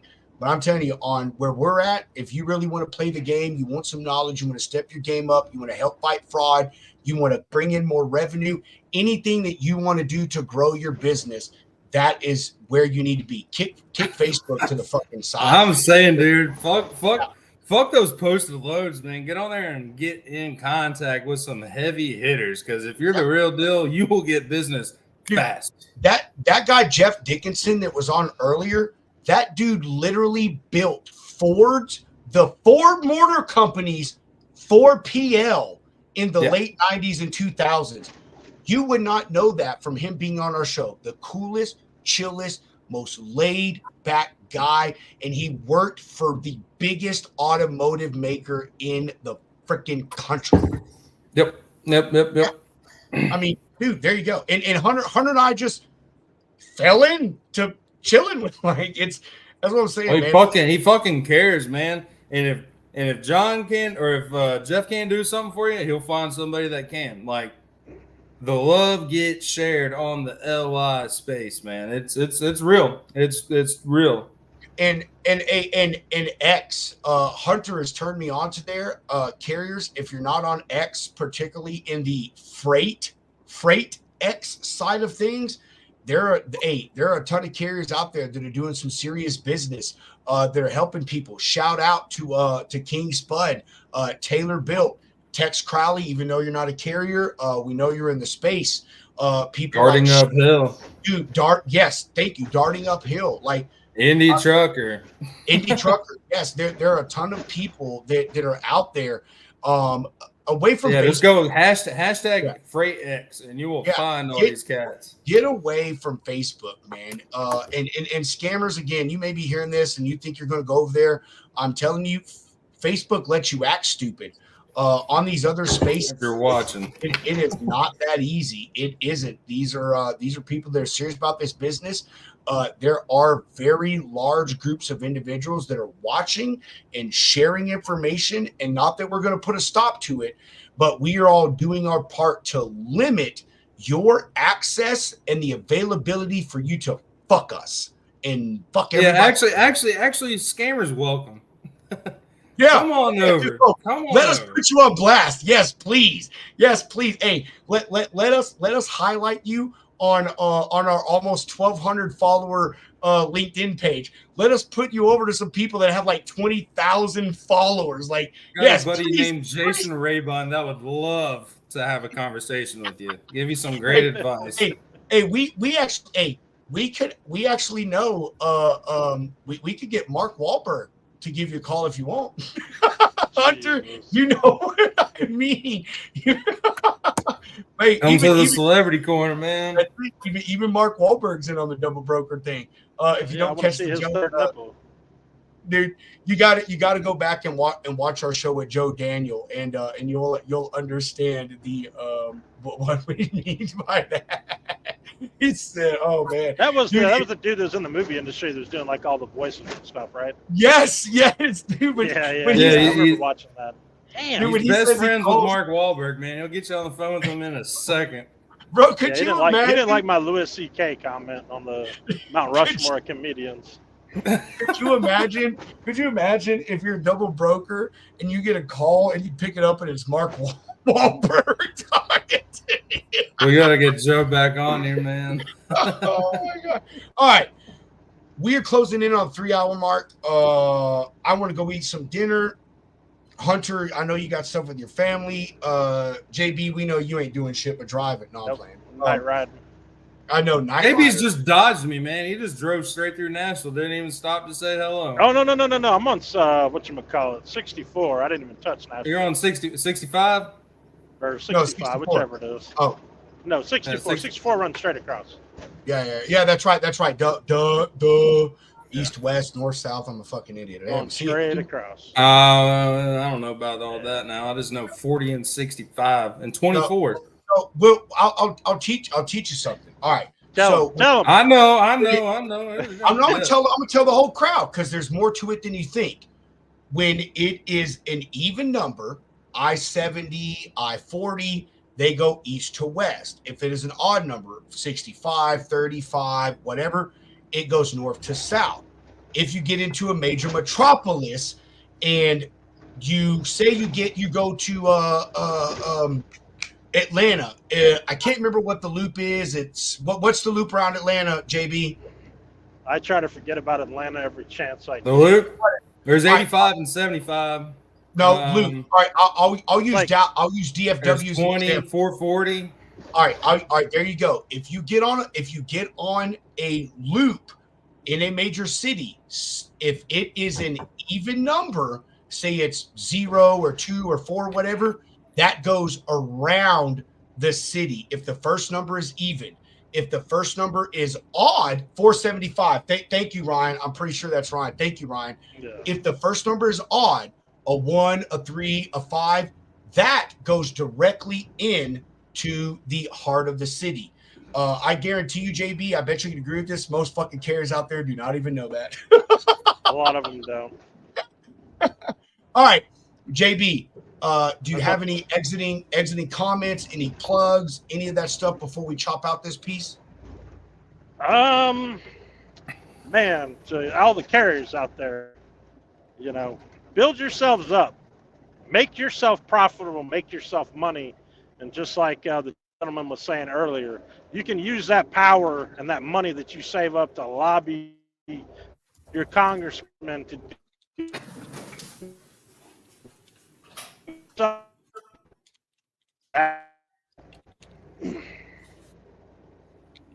You cut out, bro, but I know you were shit, I talking cut about out. lobby.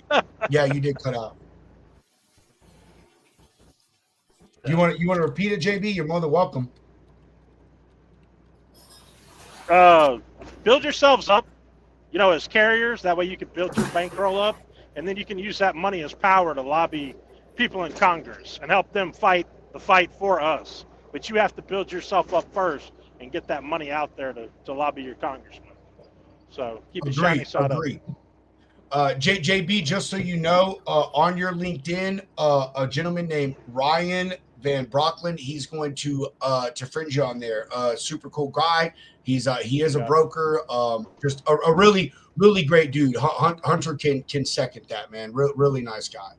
And he stinks, man. I don't like Ryan. he's so full of shit.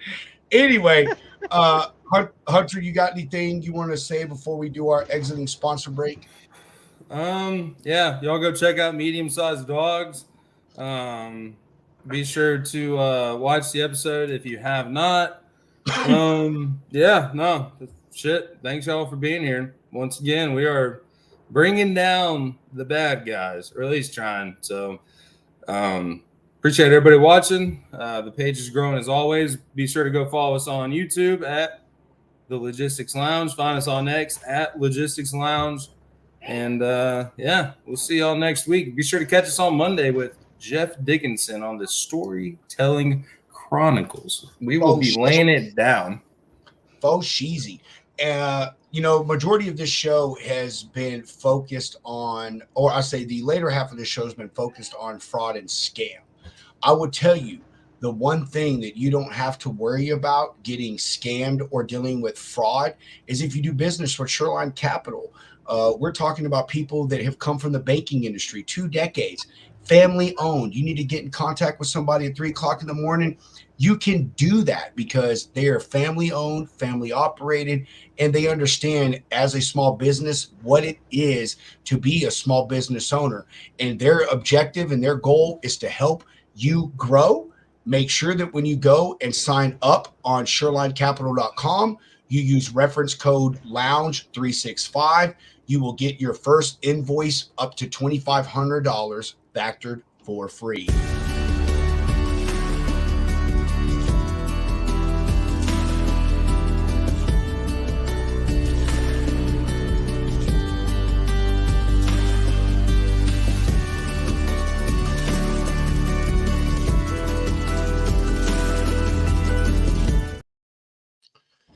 And JB talked about all you carriers out there making money a minute ago, and how to do that, keep your money flowing right. And if you want to keep your money flowing right, you have to have access to real-time accurate data when it comes to your freight rates. And if you are not signed up with Lane Runner, you need to go to that website down there at the bottom. You see use that code first month free upon sign up, and it's obvious in the code. You get your first month free. So I don't know why you're waiting and sitting here listening to me yip yap. Go run on over to lanerunner.com, get that sign up. Welcome to the future of trucking with Lane Runner. Up to the minute, trustworthy spot market freight rates. Experience real time, full truckload spot market rates at your fingertips. Stay ahead with our advanced rate alert system, ensuring you never miss a market move. Gain insights with our detailed high and low paying lane reports. Make informed decisions with comprehensive market reports tailored for your business needs. Lane Runner, accurate, real-time spot market freight rates at your fingertips. Efficiency, reliability, and profitability all in one platform. Join Lane Runner today and take your logistics to the next level. Spot market, spot on. Damn Skippy, spot market, spot on. I also want to say right now, they have a deal. They have 100 lifetime memberships on sale right now for $12.79. Go over there, use that code you see there at the bottom, get that first month free. You'll learn how badass their system is. And then you're going to want to sign up and get that lifetime membership for the low cost of $1,279. Before we end, I want to repeat what Hunter says. Next Monday, this coming up Monday, February 5th, we will not be live on the lounge, but we will be live on Jeff Dickinson, the Bodacious Cadillac Cowboy page. We will drop some links. Make sure that you please tune in. Next Wednesday, we have the man, the myth, the man. Ryan Von Brocklin. I'm joking, Ryan. You know we love you, brother. We have Ryan on next Wednesday. Next Thursday, we have one of the most incredible women in trucking, Miss Ingrid Brown. She is going to come in, drop some bombs. I really hope she shows some of her photography. She is an excellent photographer.